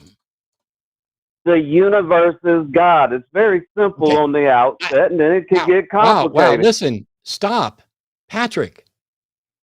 So you're saying that you'd like to discuss your position that the universe is God, correct?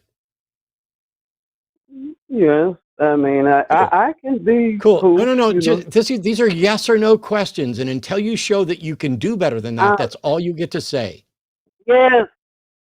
Okay. Jimmy and I believe that the universe exists, right, Jimmy? Yep. Okay. Okay. Neither of us see a justification for adding the God label to the universe. So could you tell us what benefit there is to us adding the God label to the universe that we believe exists? You know, for me, I feel a connection to it. It gives me a sense of empowerment, and it may or may not be true. I would say the odds are it is true, because the universe is the source of all other things in existence. How intoxicated or high are you right now? I have hit this pipe a couple times, but it's not that real hard on me though. It's like, coffee could be worse. I think you'll find, Patrick, that while it could be worse, you're pretty much incoherent, because the question I asked was, what benefit is there to adding hang on. I asked the question, I let you talk. That's a long conversation. That's a very long, involved conversation, and you want a simple answer. I mean, we just maybe talk about Patrick, it over the next. Patrick. Okay, I'm going to mute you. No, Patrick, I want a discussion. And the discussion may go on for a very long time. I've had hour-long conversations with people on the shows, but it doesn't necessarily need to go an hour. And it will only go as long as you demonstrate that even though you are high out your fucking mind, that you can actually participate in the conversation in a way that's beneficial to the audience. I don't care that you're high. I'm going to be high after tonight's show. So the question I ask is, what do we get out of adding the God label to the universe? Jimmy and I agree there's a universe. What do we get out of adding the God label to it? And you said that it gives you a sense of empowerment and that it may or may not be true. I didn't ask anything about whether or not it's true, because I didn't even ask what the God label means. I'm looking to see, when I look at the universe, I don't see any justification for saying the universe is a God. It's definitely not, the thinking, or well, I can't say it's definitely not. I see no reason to think it's like a thinking agent with will or desire or anything like that. But if you just mean it is the thing you revere, then I can almost understand a reverence for the universe. I don't share it, but at least I could understand that. What do you mean when you say calling the universe God gives you a sense of empowerment? How are you empowered by calling the universe God? Well, see, for me, I believe this pan-protopsychism is true, that Oracle theory of. Okay, I'm going to mute you. This is your last chance, Patrick. As I just explained, this conversation will go as long as you demonstrate that you can participate in it, which means when I ask a question, I'm trying to get clarification and understand your position. I'd like you to answer that question, not some other question. Here's my question. Are you ready for my question? Hopefully. What was the question I asked you a moment ago? Now, see, you distracted me with this new question. That was a trick you just did. Yes. And you're so high you fell for it, and I bet I could make you fall for it again. So here, try this. Yes, you said, what was the question you just asked? Try this. Now. Try this. You just try to distract me. How does calling the universe God give you a sense of empowerment? I was trying to get into that. That was part of what I was trying to. Okay, I'm going to mute you once again, Patrick. I don't need you to tell me what you wanted to do, what you were going to do, what you thought about doing.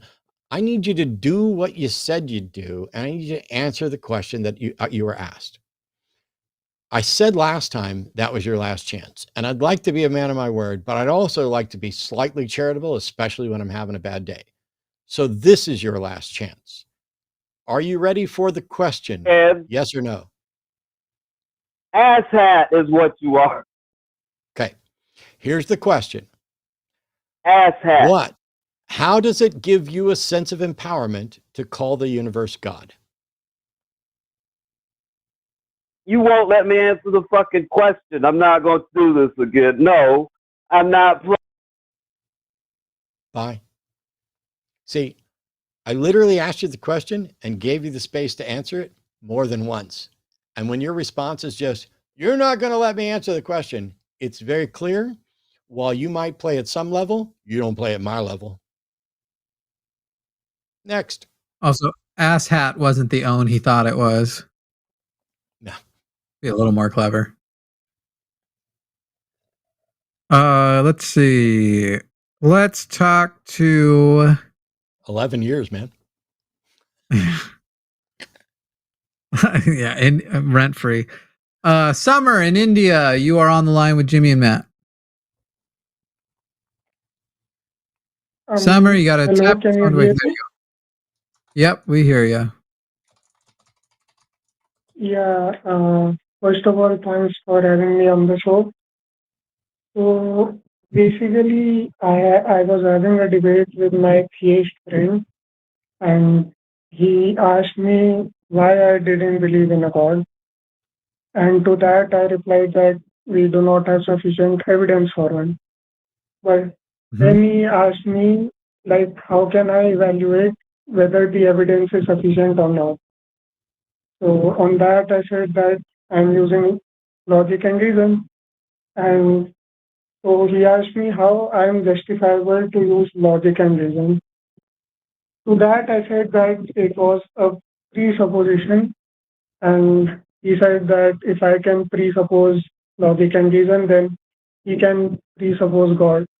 Now, I know that Matt answered before that we can use logic, we can presuppose logic and reason because it is reliable, but aren't we presupposing logic for that? Because how do we determine whether anything is reliable or not?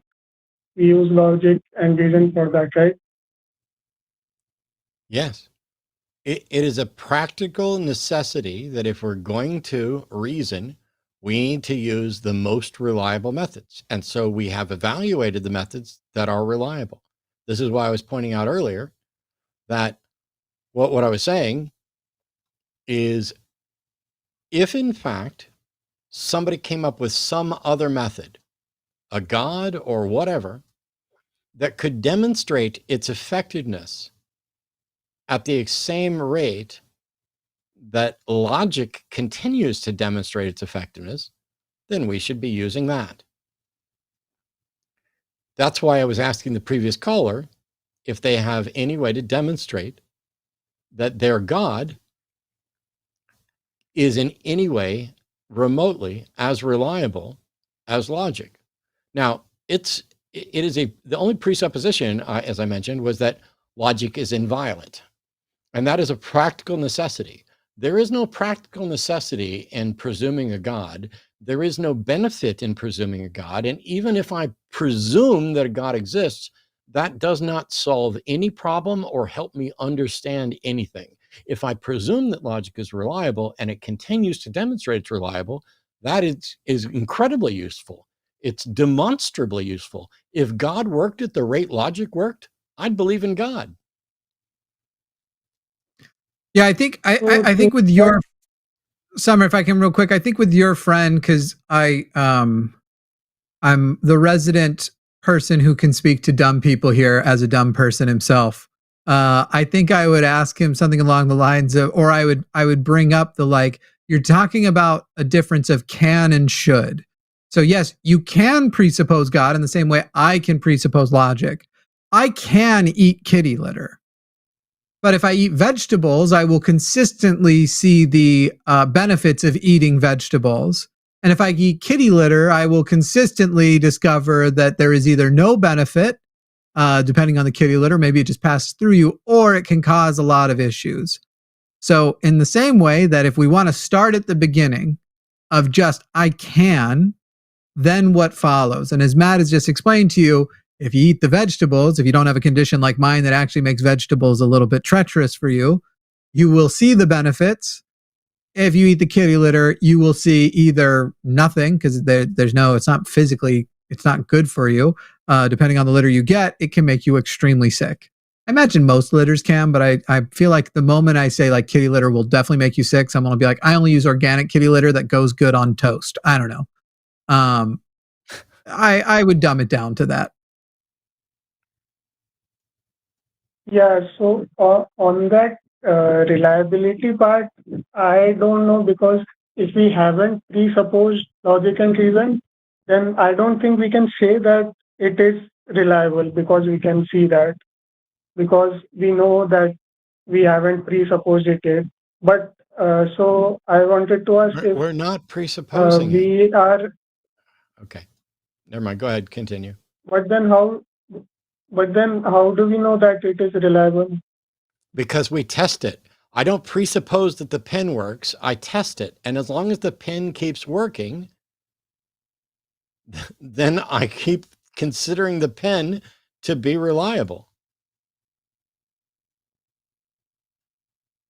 Yeah, but so if I use a pen and I see that it is working, but haven't we presupposed logic already because I am like processing whether the pen has worked or not?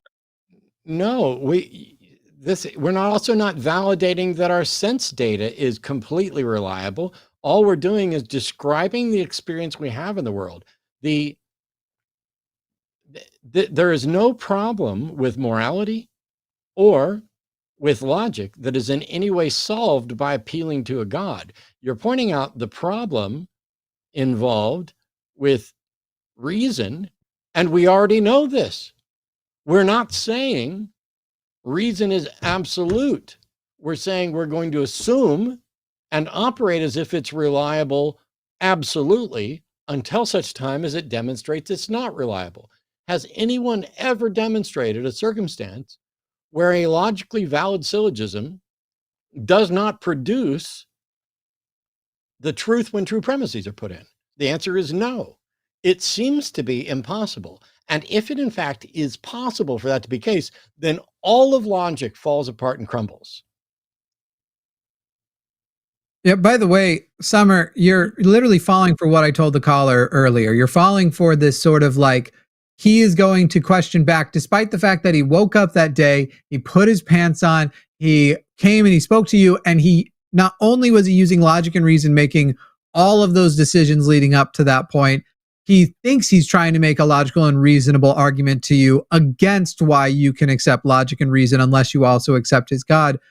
You are falling for the same, if my supernatural belief shouldn't be considered as okay, we should question the very foundations of what makes us practically live. So Summer, here's, if you want to put it in an even simpler sense, the reason why you should presuppose logic and reason, because what other fucking choice do you have?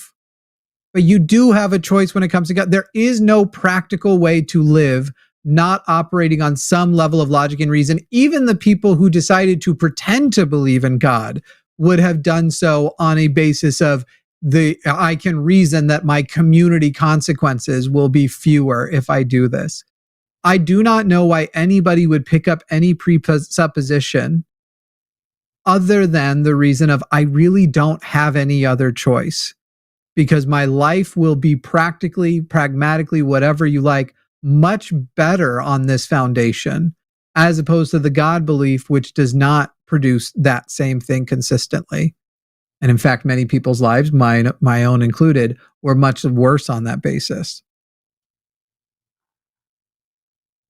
Yeah, so you are saying that it's a practical necessity, so we just have to accept it. But no, not just have to. Yes. What other choice do you have but to accept that logic and reason are consistent with the operations of the universe? What? Can you repeat that? What choice do you have otherwise? Summer, if right now you decide that that's not true, will all your atoms just fly off in different directions because they're no longer holding to what we can logically and reasonably figure out about why atoms hold together? No, on that question, I've heard the argument that if I presuppose an all-powerful, all-knowing God, then he has, and we can propose that he has created logic and reason, then we know that logic and reason is justifiable because God has made that. You don't. Even if you presuppose that there's a God, you don't get to presuppose that God created logic and reason, and it wouldn't demonstrate that logic and reason is inviolate. There is no solution. There is no problem with logic that is solved by appealing to a God, because guess what? You're not a God. How do you verify that any being is in fact perfect and infallible? The answer is you cannot. The claims that there is a God that is perfectly infallible is not only not demonstrated, but there's no way to demonstrate it. How could you show, could a broken ruler ever tell you what the perfect measurement is? And the answer is no. You cannot have a measurement that's more accurate and reliable than the method for doing it. And so you have no way of verifying the perfection of a God. You might as well be saying, hey, we don't have a way to solve the problems in logic, the problem of induction. We don't have a problem of hard solipsism. We can't solve these. So I'm just going to say God did it. Okay, cool. Big fucking deal. That doesn't solve the problem. Even if God did it, the problem's still there. And from our standpoint, you have no way of verifying that a God exists so far, and that a God could do anything about this, or whether or not a God got it right or is perfect. Logic doesn't become perfect merely because you pretend that there's a perfect being behind it. Summer, I also suspect that your friend has a more specific idea of which God this is. And when we accept that this presupposition is allowed to be self-validating in that way, where you can just in your mind go, yes, but one of his qualities is that he confirms his existence by logic and reason, by making those things possible.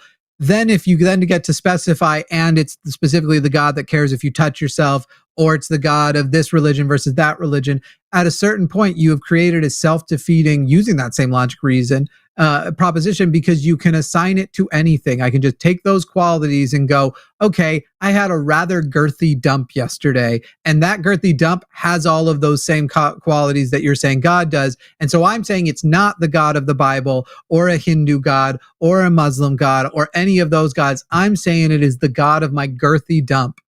And how would they be able to demonstrate, if they accept that my belief in the girthy dump God is more or less justified than their belief in whatever? They really also love to, basically, they want to take you back all the way to this belief that's in some overly sophisticated philosophical bullshit, and hope that you never notice that even if you granted the premise, at best you get to some level of deism, and the gap between deism and their God is vastly larger than even the gap between atheism and deism. Yeah, I understand that. Okay, have them call thanks, us. Maybe that's the best advice I have for you. Yeah. Tell your friend, call in, give them the web link, let them know. We'll do it. Which God is it, by the way, Summer, that your friend believes in? It's not a specific God of any religion. Like, he believes that it was just created and we don't have any information about that God. And he believed that God created us intentionally, or we have a relationship with him, or what?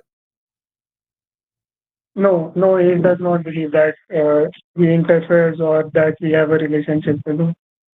So the God has just created us, and that's it. So basically, he just is doing a God of the gaps thing. I don't like saying no, and I do want a community of theists to accept me, so I'm going to go with the bullshit like, great, my girthy shit created the universe. It didn't mean to, but it did. So yeah, Summer, have your friend call us back. Yeah, sure. Thanks for having me. Thank you. Yep. Sorry to anybody who watches who's going to be disappointed, but we will not be putting my girthy shit on merch. We won't be making that the mascot of the channel. It won't be happening. That's probably a good idea. South Park pulled it off once upon a time, but I don't think we've got that kind of street cred. Yeah. Yep. All right. Hey, we're looking for, let's see how many we're up to. It looks like a solid, that would be 30, 45-ish of you, 44, 45 of ish have said that you believe God exists and you're about to call. And yet I suspect that none of the theists we've spoken to so far were any of those individuals. But even if they were, that would only count for, what are we up to? 3 of them. So 41 of you so far, not making the theists look super honest. If you said you would call in, we want to have that conversation. And all you got to do is be honest along the way. It's very, very easy. It's very easy. We had on our last show, Arden and I did, we had someone named Rachel call in.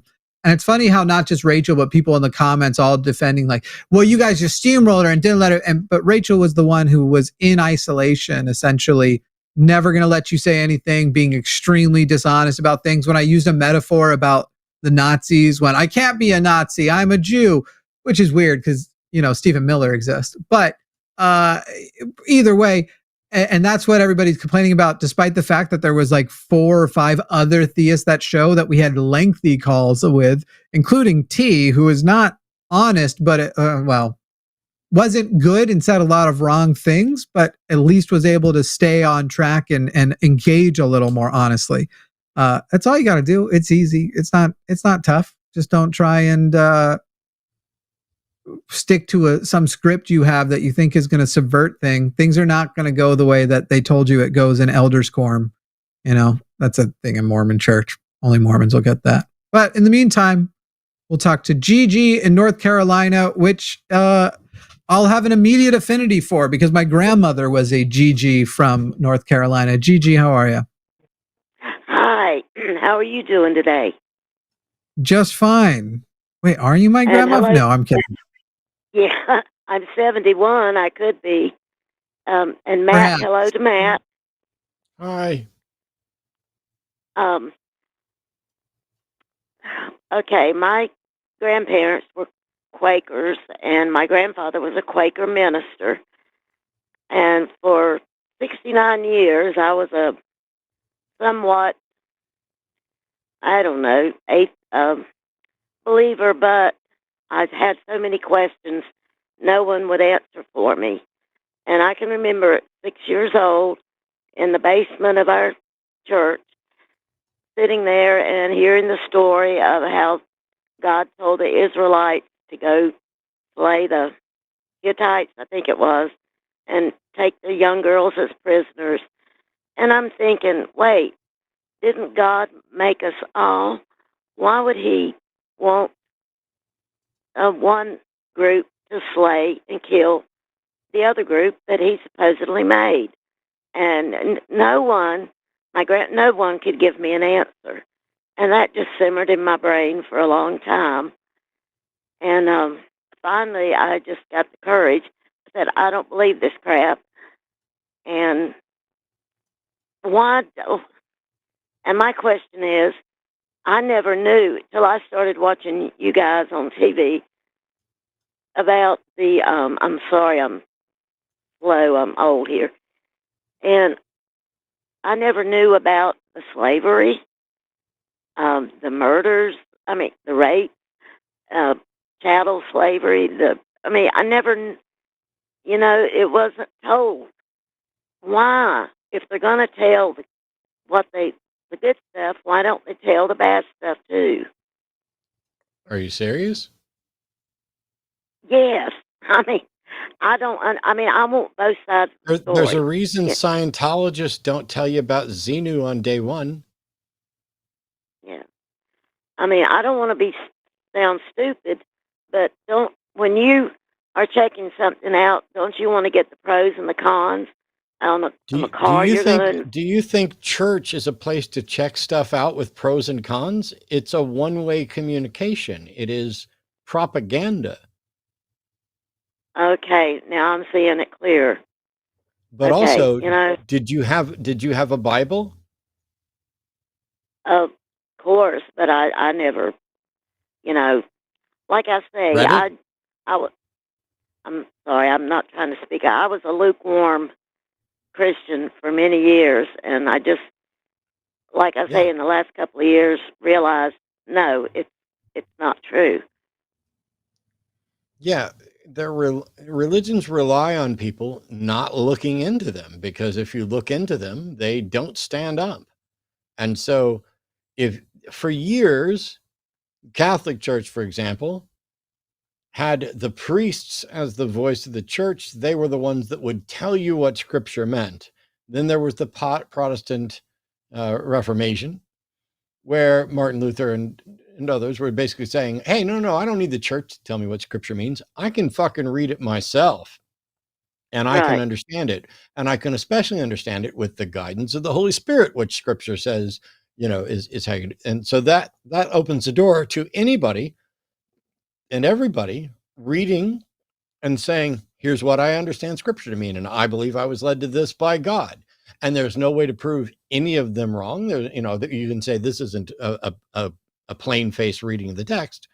And so, but it's like, if you're saying, why don't they talk about slavery in the Bible? I don't know. Why doesn't the Catholic Church talk about how they keep shuffling child rapists around to new congregations? Because that doesn't sell well. It doesn't bring in parishioners. So basically, they're just selling. They're selling this religion to get you to donate, and yes, it's just okay. I understand. Now, to be fair, most of them probably sincerely believe it. Most of my pastor friends and stuff, they're not just like, I need to find a way to get donations. They want to get donations because they believe the message is true and needs to be spread. They are also duped. But then there are also obvious frauds in the religious movements that are absolutely about making the dollar. But it's just, it's so clear, like, yes, last night, my husband, he's gone. He's just so far into the religion that, there's no hope for him. But I asked him, I said, you believe that suicide is a one-way ticket to hell, right? He said, yes. I said, well, how about, who was the last name was Smith, the captain of the Titanic? It was rumored that he had a pistol, and he killed himself right before the boat went down. I said, is he in hell? I don't know. It's just, I don't know. It just gets on my nerves so bad that he is so stupid and can't see this stuff. But I shouldn't say that. I married him. There's a couple of things I wonder if, since it sounds like you're 2 years into your own deconstruction, which, kudos on you being willing to make such a big change. I understand that the later you get in life, the harder those things are. There's a couple of concepts I wonder if you've heard of or tried to read about or look up yet. But the first one I would ask you about is called Occam's razor. Have you heard of Occam's razor? Oh, yes, I have. Yeah. But, so for people who are watching and might not know, it's basically just that the simplest answer for a proposition when problem solving, when you have competing answers, the simplest one is usually the correct one. And so I think like with your original question, I would just ask back something along the lines of like, if they had talked about that, do you think it would have challenged your faith earlier? Would it have raised the odds that you would have stopped being religious sooner than 69? And perhaps at an earlier age. And it seems to me that you're indicating it probably would have, but it certainly would have for other people. And somewhere in there is the simplest explanation. It's easier to give you the Jesus Christ was just a super nice guy. And even though we're going to portray him as a humanist, we're going to behave non-humanist in our practice. That's easier to sell to people. As far as your husband goes, the thing that I'm hearing, I think we talk about cognitive dissonance a lot, but the form that it comes in religious people in the most is like, yes, I belong to this religion and I'll tell you that these are the set rules, but my God makes a lot of the same exceptions that I think should be made. So because he might want to make an exception for the Titanic, that's when he'll think of the verse that is like, well, only God knows the judgment. Maybe there's an exception for this or for that. Every individual, no matter how many religions there are, there's always more because every individual has their own religion too. And for every God that's been proposed, you could argue that if there are currently 7 billion believers in God right now, there's probably 7 billion gods because they all tend to think, actually not all, a good number of them tend to think that individual is like the most important person in the universe, even if only by that person's practical experiences. The ones who, I prayed to find a sail on a belt and I found it. And so I'd say that those are the two concepts maybe worth learning a little bit more about. And your husband is also welcome to call us. Send us your husband. Oh, y'all would shred him. I mean, I would love to. No, I wouldn't do that to him because he doesn't think. It's just whatever. His answer to me is when I have questions, call the preacher. Call the preacher. Well, what's he going to tell? He doesn't know. But anyway, I guess I'm just frustrated and I don't know. I don't know what to do. I would recommend reaching out to recoveringfromreligion.org and they may have better advice. They may know some people in your area that you can talk to. They, have counseling services and everything else. Look, it took it took you until just a few minutes ago to realize why they don't talk about slavery. Your husband seems to be in a position where he's unwilling to engage. If somebody's saying, go talk to the if somebody's saying go talk to the preacher, basically they're saying, I'm not comfortable having this conversation. I don't think I'm going to have an answer for you. I may not know myself. I can't, whatever. And if that's the thing, then do it. Go talk to the preacher. and then come back and be like, well, you told me to talk to the preacher. I talked to the preacher. He didn't have any better answers. And, I'm stuck here. I mean, I'm not, and there's no reason to kind of destroy any relationship stuff, but I mean, you got to cut your husband some slack. Is apart from his God belief, is he a good guy? Yeah. Oh, yeah. Yeah, Well, he is. then just write this off as one of the many things he's stupid about. If you asked Arden, am I generally a good guy? She'd say yes. And if you asked Arden, are there things Matt is stupid about? She'd be like, let me make you a list. Yeah. I actually have the shared notes app if anybody wanted a link to it. Just kidding. That's not real. Arden made it. She sent me the share link iOS. I just want to tell y'all, I think I'm a little bit still high from Patrick's call. I think yeah. It was the osmosis I think through half the the phone. world is high from Patrick's call. You got a contact high. But Matt, I have a quick little 2-minute or less story on snakes, if I could give it to you. And then I know y'all are busy, and I'll let you go. But is it okay if I tell it? Let's go quick. Okay. Like I say, my grandparents were Quakers. He was a minister. And they would drag me to little picnics and functions. I don't know what the reason was, but we were at somebody's place, and all the kids were out in the cornfields. They had just been cut and running around and playing. And this little boy, he had 2 little accomplices, and he come running up to all the girls with the poor snake, probably was about half dead, on a stick. And my father, at an early age, told me how to tell venomous snakes from non. And, I was always out grabbing little worms and lizards and stuff. And he ran up to me. And I think I was like 11. He was probably 9. And I just picked the snake up off the stick. You have never seen a stick fall and 3 little boys run faster. Excuse me. The looks on their faces was hilarious. And I took the poor thing, put him out in the woods, and hope he was okay. But, I don't know why snakes get such a bad rap, because they do so much for the environment. Yep. But anyway, they get a bad rap because in the Bible it was a snake that deceived Eve. You're exactly right. Yeah. I'm always exactly right. You are. And I checked. I know you know how the Southern Baptist Conference got formed, right? I looked that up. One of my ancestors did it.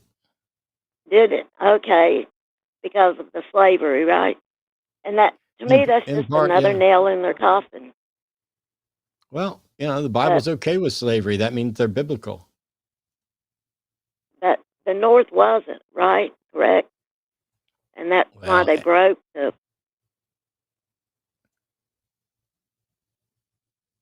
But I feel like there's a little bit of a delay, and I don't want to talk over you. But anyway, I said I would let you go. Yeah. And I appreciate, you clarifying that for me, because I didn't want to seem stupid, and I don't want to be an old bitchy woman in my later years, but why not? I guess it sounds fun to me. Like if I could be an old bitchy woman, some people would say I am an old bitchy woman. Oh, I thought it was so sweet. I don't know, a few months ago I was listening to your show, and I think Arden was producing it, and I heard you say, honey, can you look up something? I said, oh my God, the meanie called Arden honey. That's so sweet. Well, I'm going to say that didn't happen. We got to move on, Gigi, but I appreciate it. Okay, y'all have a wonderful evening. Bye. You too. Bye, dear. I don't need anybody giving me a reputation as being sweet. That'll ruin the show.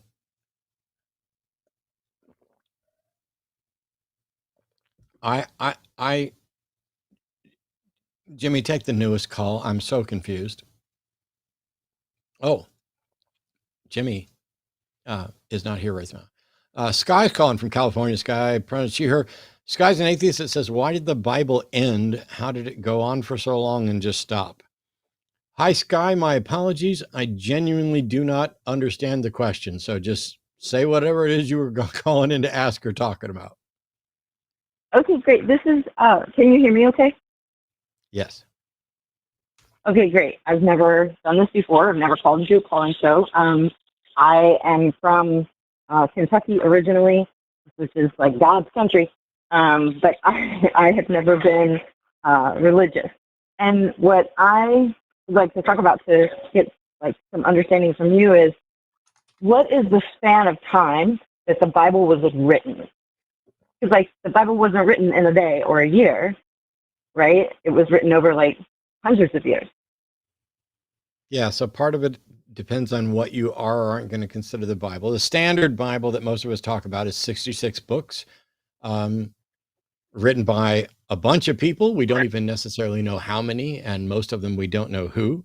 And it was written over a large span of time, but it's not like they were writing the Bible. They were, hey, here's an independent story. Here's a letter to this church. Here's a letter to this church. And then over time, those letters got in circulation, and different churches would be reading and teaching from different things that they considered scripture. And then church elders in a variety of different circumstances got together and said, okay, here's the official group of books that are part of this. And so like the Jews did that with the Tanakh, basically the Genesis, Exodus, Leviticus, etc. And then divided those up into sections. And then when we get to the New Testament, we have a bunch of different things that were canonized by the official church as these are scripture. And then there's a bunch of other books that are not canonized. The Gospel of Peter, the Apocalypse of Jesus, the Apocalypse of Peter, all of these things that some churches considered to be what we would call biblical or scriptural got excluded. So it was battles between religious organizations, and the ones that won. And at some point you have to say, okay, we're not going to let you add anything else to it. And so about 3 or 4 centuries, 325 or so is when we get to the canonization that we see now as official. I might be slightly off on the date. But what ends up happening there is the church that won needs to say, okay, there's no other scripture. And once they start saying that, that just becomes the way it is. So that's why we stopped adding to it. But there's a lot of different writings that people considered scripture that are not scripture now. And yeah. Sorry, I accidentally muted you when I was trying to unmute myself. Unless you're a Mormon, in which case you don't believe that the scriptures stopped. Correct. The same thing. Okay, so Mormons don't. I know that the Mormon religion, like, they make changes frequently, historical changes, current changes. I was listening to like how the Mormonism came into being, which is, you know, the false, not even Egyptian language and all that. But like with the Christian and the Catholic religion, I don't understand why would the scripture stop? Like, did God and Jesus just like disappear and not tell anybody anything anymore? You know, like from if I'm talking to a theist, like, hang on. I just explained all this. There's no evidence or reason to think that God or Jesus ever spoke or anything or inspired anything in the Bible, but this is all about church battles. And one church just said, hey, are you asking, why does a church get to say there's no more scripture? Why doesn't God come in and give us Bible 2.0? That's exactly what I'm asking, yes. Yes. I needed a translator, thank you. I think the best explanation is because God's fucking imaginary. I completely agree, but like I just wondered, like from a religious person, like from a Christian or Catholic point of view, like what answer would they even give to that? Well, if you kind of think about it, I was just say, if you kind of think about it, every time that happens, it just forms a new religion. That has happened. Just Catholicism is the one that stops at the Bible. Islam is the one that stops at the Quran. Thinks that after, they accept even parts of the Bible. The Torah is Judaism. So why did they? Well, when they added to the Torah, not everybody became a Christian. The Torah people stuck around and became the Jews, and then the Christians were the ones who accepted more. And then the Muslims are the ones who accept more, even on top of that, the Quran. By the way, technically within Mormon theology is an idea that the Quran is actually God inspired, but that Gabriel, not God actually inspired it, and that Muhammad was like a sort of kind of prophet. Technically, that's within you. There's an era of the Ensign, which would be their more modern scriptures, and then the Mormons, obviously, adding the Book of Mormon onto it. So, arguably, Sky, it's not that hasn't happened. In fact, that's what happens, and why there are Abrahamic religions. It's just that the Catholics stopped at the Bible. Yeah. The other thing is, I mean, we've asked this question before. Now there's the Bible, the Quran, the Bhagavad Gita, the Upanishads. There's a 1,000 different scriptures. If any of them were the actual inspired thoughts of an actually existing God, then either that being is grossly immoral because it refuses to present itself and to identify this is the correct scripture, or it is essentially evil, or it is incompetent or incapable of letting us know. In all three of those cases, it's undeserving of respect or consideration, and we are still stuck from our perspective in saying, I have no reason to value the Quran over the Bible over the Bhagavad Gita, nothing. I have no way of telling which of these proposed words of God are actually the words of God. And what we know is they cannot all be the word of God, but it could be the case that none of them are. And so I'm going to go with none until somebody demonstrates which one it is. Which I am still waiting, as are you, for someone to come on your show and demonstrate something, anything. I find it fascinating that there are so many people around the earth that I just don't understand how they can look at everything that's out there and be like, oh yeah, mine's right. Because that's what I grew up with. I grew up with, I go to this church and, we're right and everyone else is wrong. All the other churches are wrong. And that was just repeated throughout the many churches that I went to, which is one of the reasons why I was like, I don't need to do this anymore. It's a waste of time. But I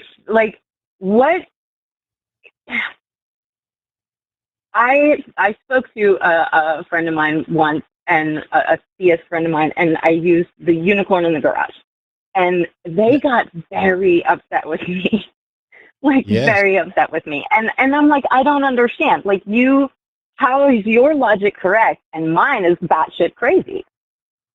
Yeah, I don't understand people. Why have arguments of indignation? It's like, if I see I get a lot of flack for having a short fuse, and they're like, oh, can't you do this without getting angry? Look, if you ask me a question, I give you an answer. If you ask me a direct question about what my thoughts are, I give you an answer. Find an example of somebody just asking me a question for clarification, or, hey, can you explain why you believe this? Where I just got angry and hung up. That I will go on record and say this probably never happened.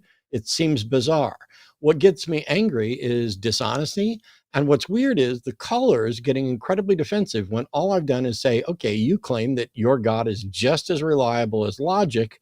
And how can you demonstrate that? And then they, well, rah, rah, rah, and then they run away. And it's like, let's not pretend, in much the same way that the Democrats and the Republicans are both evil. Let's not pretend they're equally evil. And while I am ignorant on many subjects, let's not pretend that I'm equally ignorant to everybody else. And I am definitely stupid on some subjects.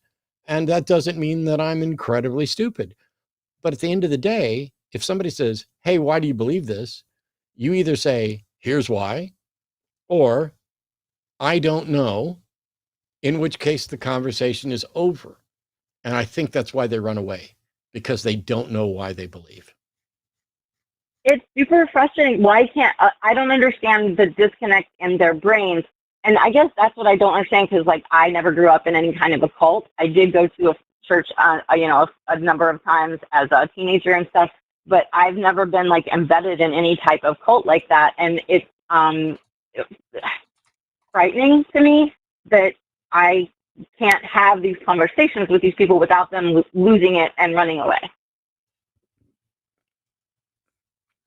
Just hope they come back with better later.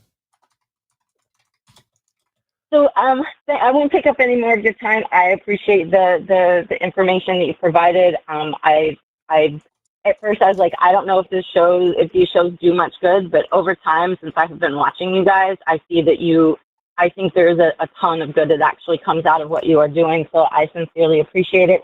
And I love it when you lose your temper, because I'm right there with you. A lot of people do, but yeah. Somebody in chat just said something that I found especially hilarious. It just says, Matt, prove it. Caller, you kiss Arden. You bet your ass I kiss Arden. And she kisses me.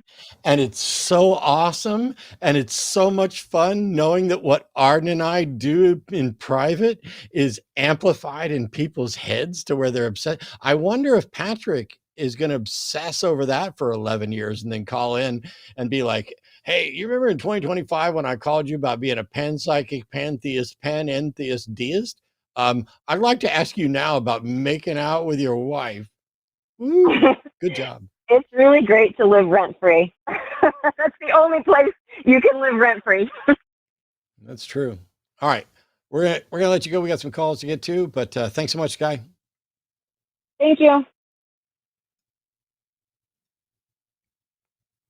I do want to say, as I'm getting the next show set up, hey people, we're going to have the redirect on. So when this stream ends, it will automatically take you. And if you're like, maybe I'll catch it later. If you can catch it now, we are finding that the way the algorithm compounds new viewership, as far as putting it in more people's shorts feed, dramatically increases how much it's put in that feed, which meant that last week, our first calls were unhinged and insane. The very first caller we had was a not Christian, but a white nationalist socialist. But if you don't like the word socialist for him, corporatist works too, which is weird because those are anyway, that's not how those words work.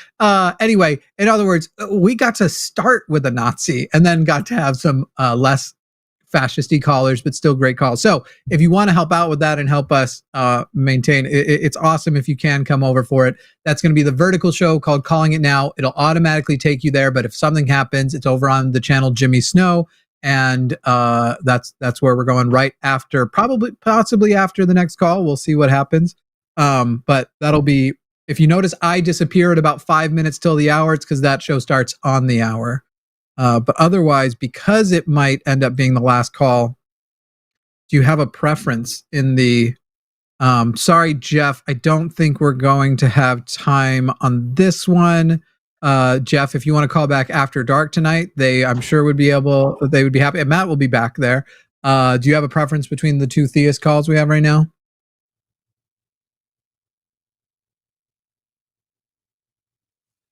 I don't. All right. I'd probably go, one's technically more on topic. Almost exactly the same time. So yeah, because Jaguar is slightly more on topic. But Tom, stick around. And worst case scenario, Tom, if you can't get on, call the next show or tonight's show. You can either call the vertical show that starts at 5 or the show after. But in the meantime, Jaguar in California, you are on the line with Jimmy and Matt. Hey, assalamu alaikum rahmatullah barakatuh, gentlemen. I just want you guys' we would prefer that, because I can't figure out whether or not you are swearing or saying slurs, or I know assalamu alaikum. Yeah, assalamu alaikum means may peace and blessings be upon you. Rahmatullah and God's mercy. And yeah, but I don't have any way to verify that right now. But I thank you. You don't have chat. appreciate the You don't have a Google. You don't have. You can take my word, brother. I try to live an honest life. I'm a man, so you got to live. You're a Holding man, so you our have to live own. an honest life.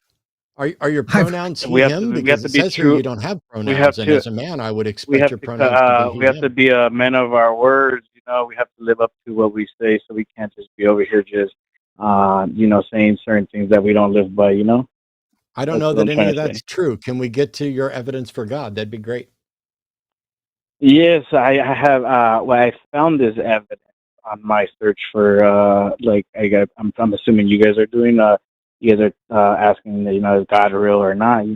And I thought the same thing too. I was atheist for a long time, and a little bit about myself. I am a man of science. I study biology. I go to UC Santa Barbara, and obviously I had to have some sort of evidence and.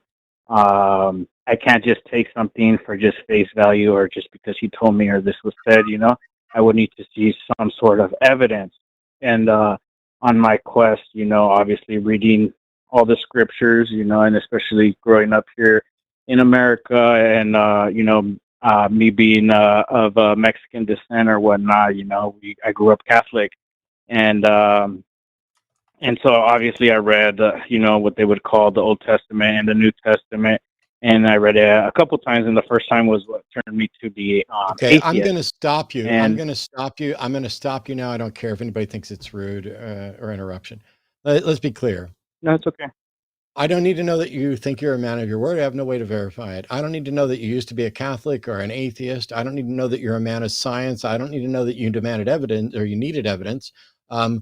It would be interesting to know if you considered yourself a skeptic, because skeptics aren't going to believe something until there's sufficient evidence. But you called in to say you have evidence that God exists. I just want to know what it is.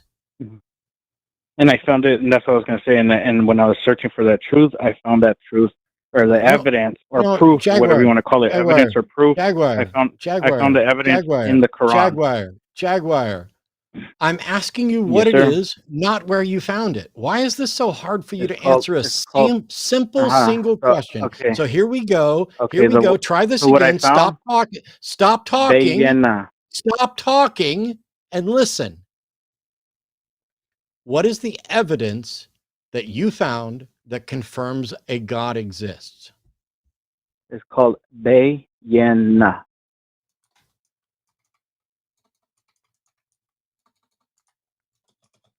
Okay. Oh, well, we're defeated now. That is a couple of phonemes. That is not evidence. It's not even a cogent concept that I can evaluate. What you can look at the words, and you can self-evaluate the words that are being presented to you that I just showed you, and then you could take that as what I found the evidence that your God doesn't exist. It's called Budidubapa. Yeah. Did I just prove your God doesn't exist? I muted him. Oh. I asked you to present the evidence, and what you gave me was possibly a word. It may or may not be an English word. It could be a Spanish word. It could be an Islamic term. I don't know. But saying "bruh," as Jimmy pointed out, is not a presentation of evidence. It is not a coherent or cogent concept that anybody can process at all. I'm starting to think Jaguar, the former Catholic atheist, current Muslim with no pronouns, who's a man who tells the truth, might not be honest. And I don't like that, because that could just be me having a bad day. So let's reboot. In a second, I'm going to unmute you. And we're going to start over. And all I want to know is, can you tell me what evidence you found that a God exists? If you just utter a word that is incoherent, I'm going to hang up. So what evidence have you found that a God exists? Okay. So reading the book that I call the Quran, that everybody knows about, I came across a chapter. It's not just the word. The word is the title of that chapter. So that chapter talks in detail what that word means. And so that is the evidence that was sufficient to prove that God was real. How does that prove that a God is real?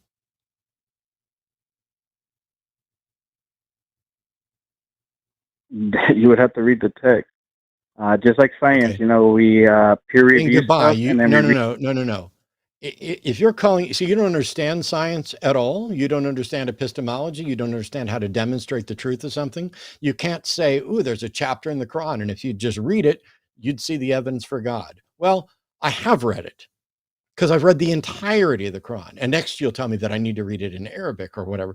I have read, I just haven't read it in Arabic because they don't speak that. And if that's the only way God can provide evidence, then God is as useless as your call. When I say, what is the evidence for God? You can't just say, you should go read this book. I would rather you call in and do a weak ass book report than just call in and say, you need to go read this book. Actually, I have a book on my shelf that's a rebuttal of the chapter you said. It completely proves it false.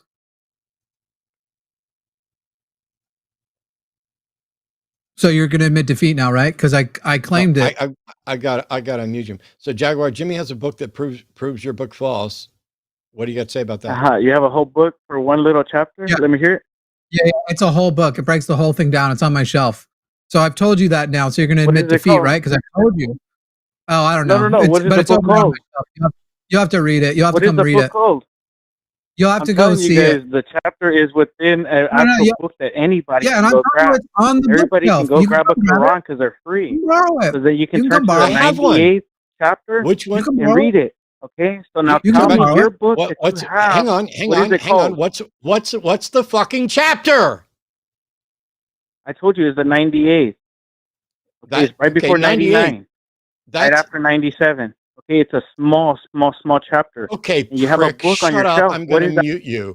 I'm going to mute you, you prick. I'm going to read the entirety of that chapter in English right fucking now. Surah 98, the clear proof. Al-Bayanah. Those who disbelieve among the people of the scripture and the idolaters could not have left off till the clear proof came unto them. A messenger from Allah reading purified pages containing correct scriptures, nor were the people of the scripture divided until after the clear proof came unto them, and they are ordered not else than to serve Allah, keeping religion pure for him, as men by nature upright, and to establish worship and pay the poor due. That is true religion. Lo, those who disbelieve among the people of the scripture and the idolaters will abide in fire of hell. They are the worst of created beings. And lo, those who believe and do good works are the best of created beings. Their reward is with their Lord. Gardens of Eden underneath which rivers flow, wherein they dwell forever. Allah hath pleasure in them, and they have pleasure in him. This is in store for him who feareth his Lord. Okay, Jaguar, I have now read the passage, read it to you, to everybody else. How does that in any way demonstrate that a God exists? How? I don't care. You're a liar and an idiot. Goodbye. Did he hang up or did you? I did.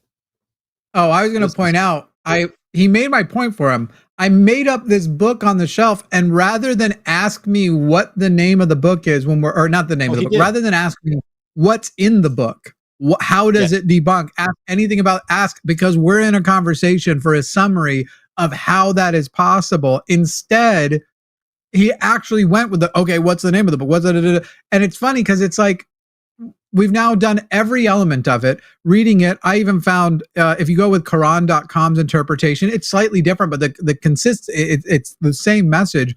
There's nothing that is remotely evidential amongst any of it. I don't, and I hate to say this because it starts to sound bigoted at a certain point, and I get that people are sensitive to certain types of language, but Muslims are way worse at this. I find, than most theists. The Muslim challenges to atheism and proof of God somehow are always the worst ones. Oh, not the worst. I don't know what to tell you.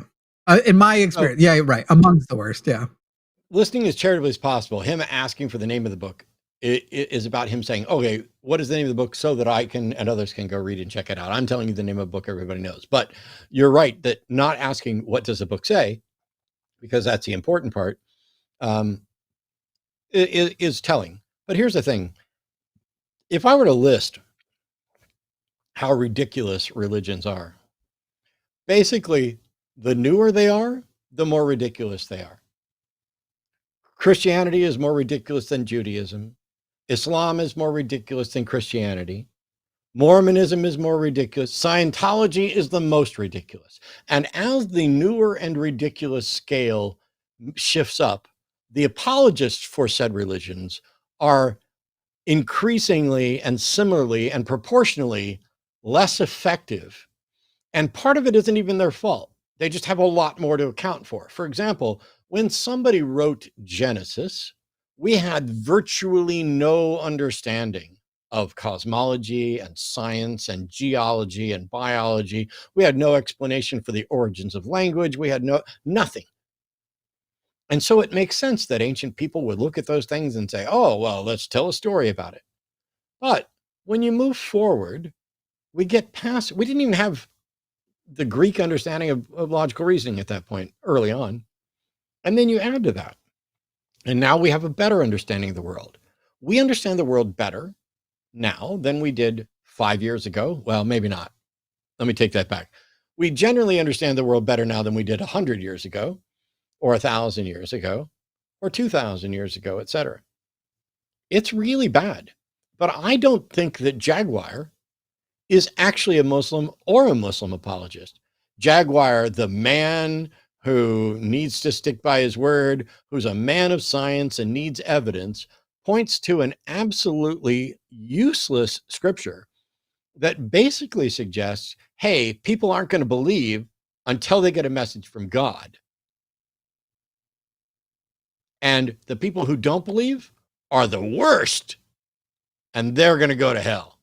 And the people who do believe and do good, they're the best. This isn't evidence. This is rah, rah, here, hooray us, fuck the rest of them. That's not it's evidence not of even a God. to Islam. Yeah. You know what I mean? Like there's parallel verses in Mormonism and Christianity. So are they true too?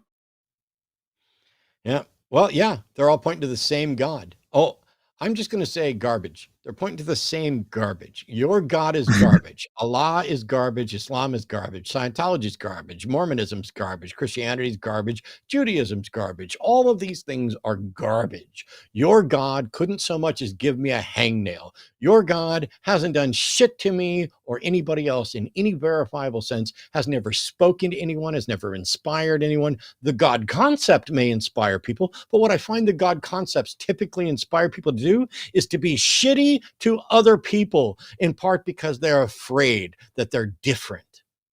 It is so pathetic that the best your God can offer is crap like that. Where are the great apologists? There aren't any. Oh, you can put a fancy title in one of them and you can sit it. Wow, this is Cardinal so-and-so. Or this is Hoobity Bots, what's his pants, who studied at Oxford and now has a dissertation on the ontology of God. And yet all it is the same Ray Comfort shit dressed up. William and Craig makes the same arguments that Ray Comfort does. They just sound better. And Muslims make worse arguments. But it's okay. Time after time after time. It's wild. And I will say also, I have been relieved that apparently the man with the highest IQ in the world, so high it's actually measured higher than we even theoretically could measure it. Yeah. But the guy, I'm apparently smarter than him because I can see how dumb his arguments are. I don't know if you've seen that guy they claim. I did a whole video on it. Cool. Yeah, that's funny. All right. Last one, and then, like I said, I'll probably be hopping off in about 7 minutes. People, don't miss. This show will stop at 5, and then starting over on my channel. Well, now it's our extended channel over on Jimmy Snow, calling it now with myself and Javon Bradley. We will be doing the vertical format over there and taking the unhinged callers that come from that type of feed. But in the meantime, Tom in Michigan. Tom, you are our last Theist call for the day. How you doing? Real good, thanks. Great. Well, what do you got for us? As I said in the filter, I want to talk about evolution, and my college degree is from 1985, where I was taught to look for a missing link fossil. And today, all of the geologists, all of the biologists say we call it a transitional fossil. And I wasn't sure if you had any thoughts on that. So, the name change? So, well, and what is the evidence? What is the proof? So, transitional forms aren't merely always fossils, and every living thing is a transitional form between one thing and another. And so it depends when you say what is the evidence for it. So, for example, a good scientific model makes predictions that are testable, right? Yes. Cool. Does evolution make testable predictions? Yes. Cool. When we test those predictions, have we successfully gotten results that are consistent with the prediction? Like, for example, when we took our understanding of various creatures that were alive at different times, it was predicted that if we went to this area of the earth and dug to this particular layer in the geological column, we should find this particular transitional form. The example that I'm going to highlight right now is Tiktaalik. So we found exactly what was predicted, where and essentially when in the geologic time, what we predicted. There's also the biological structures of how evolution progresses. And I would highly recommend that you call in to Skeptalk on a night, especially when Erica or Forrest are on. And I think, is Erica on tomorrow? I don't remember. I know John is. Yeah. So tomorrow is Aaron and John, sorry.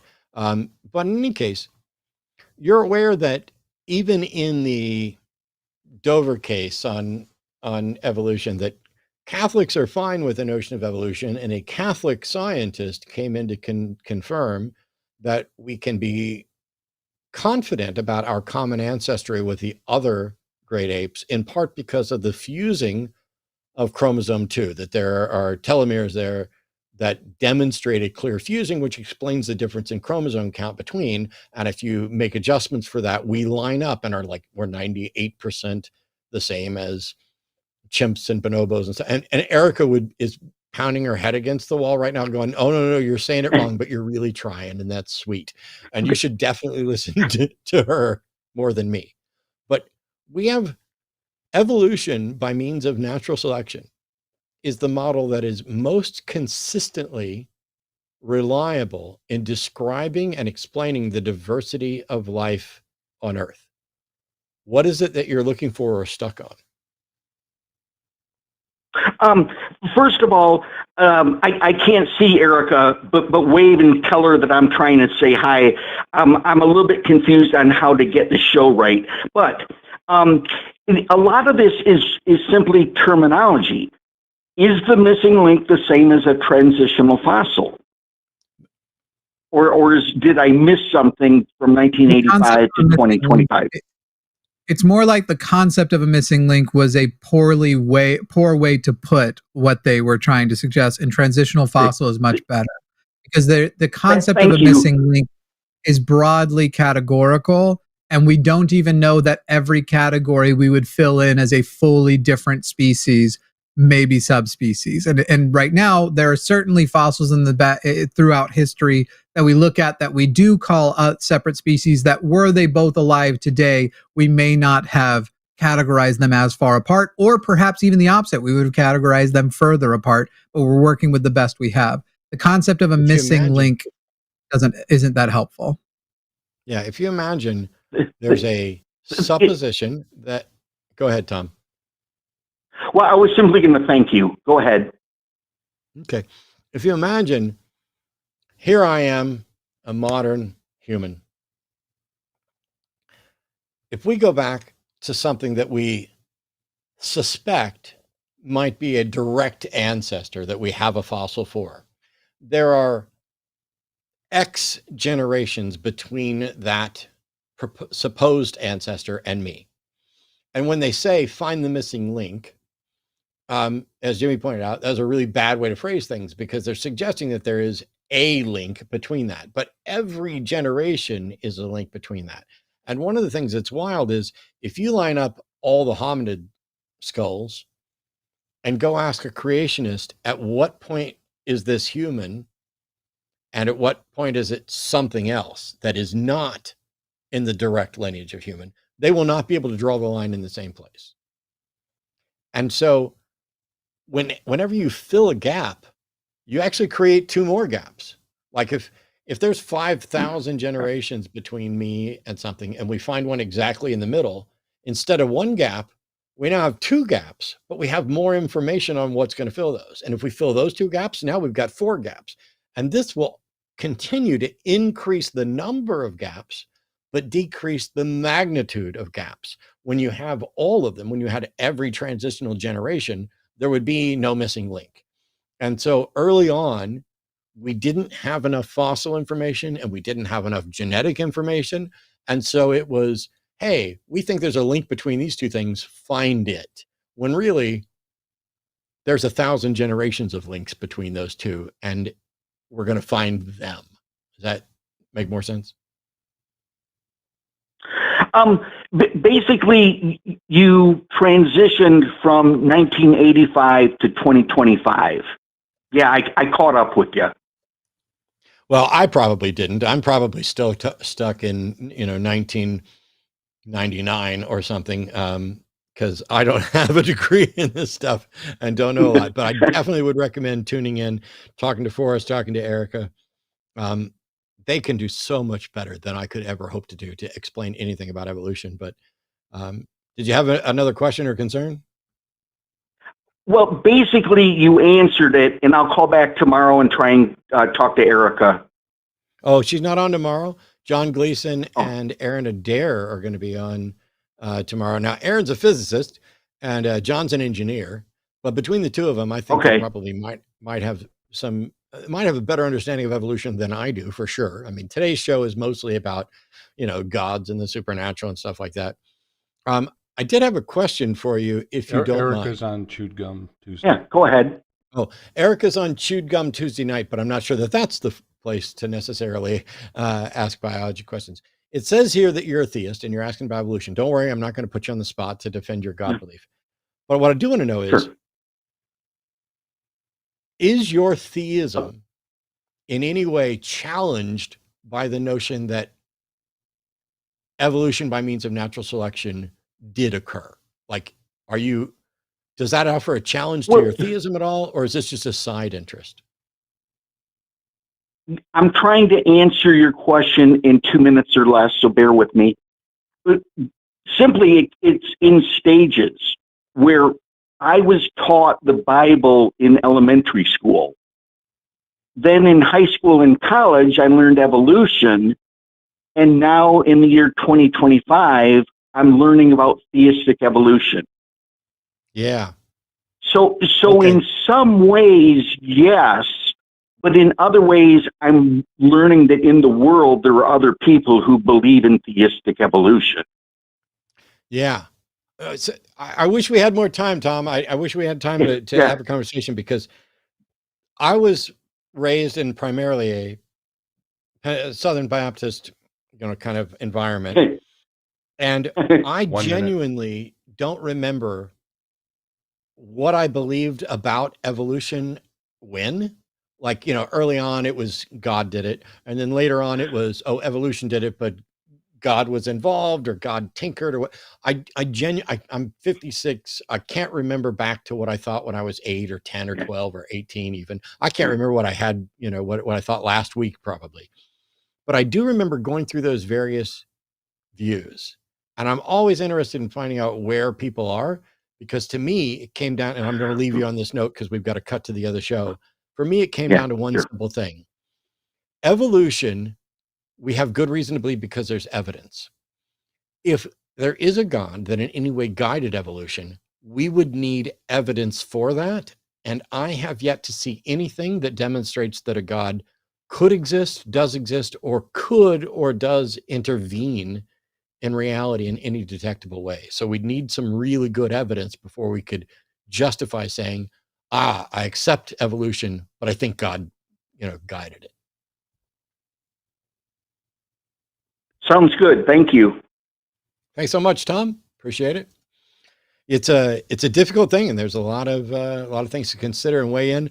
That's going to do it for this episode of the show. We're going to turn it over and kick it over to Jimmy Snow, going live with Jovan Bradley. I'm calling it now. Patreon.com/calltheline. I'll be back tonight for the Sunday show after dark. 720-619-2288. See you then.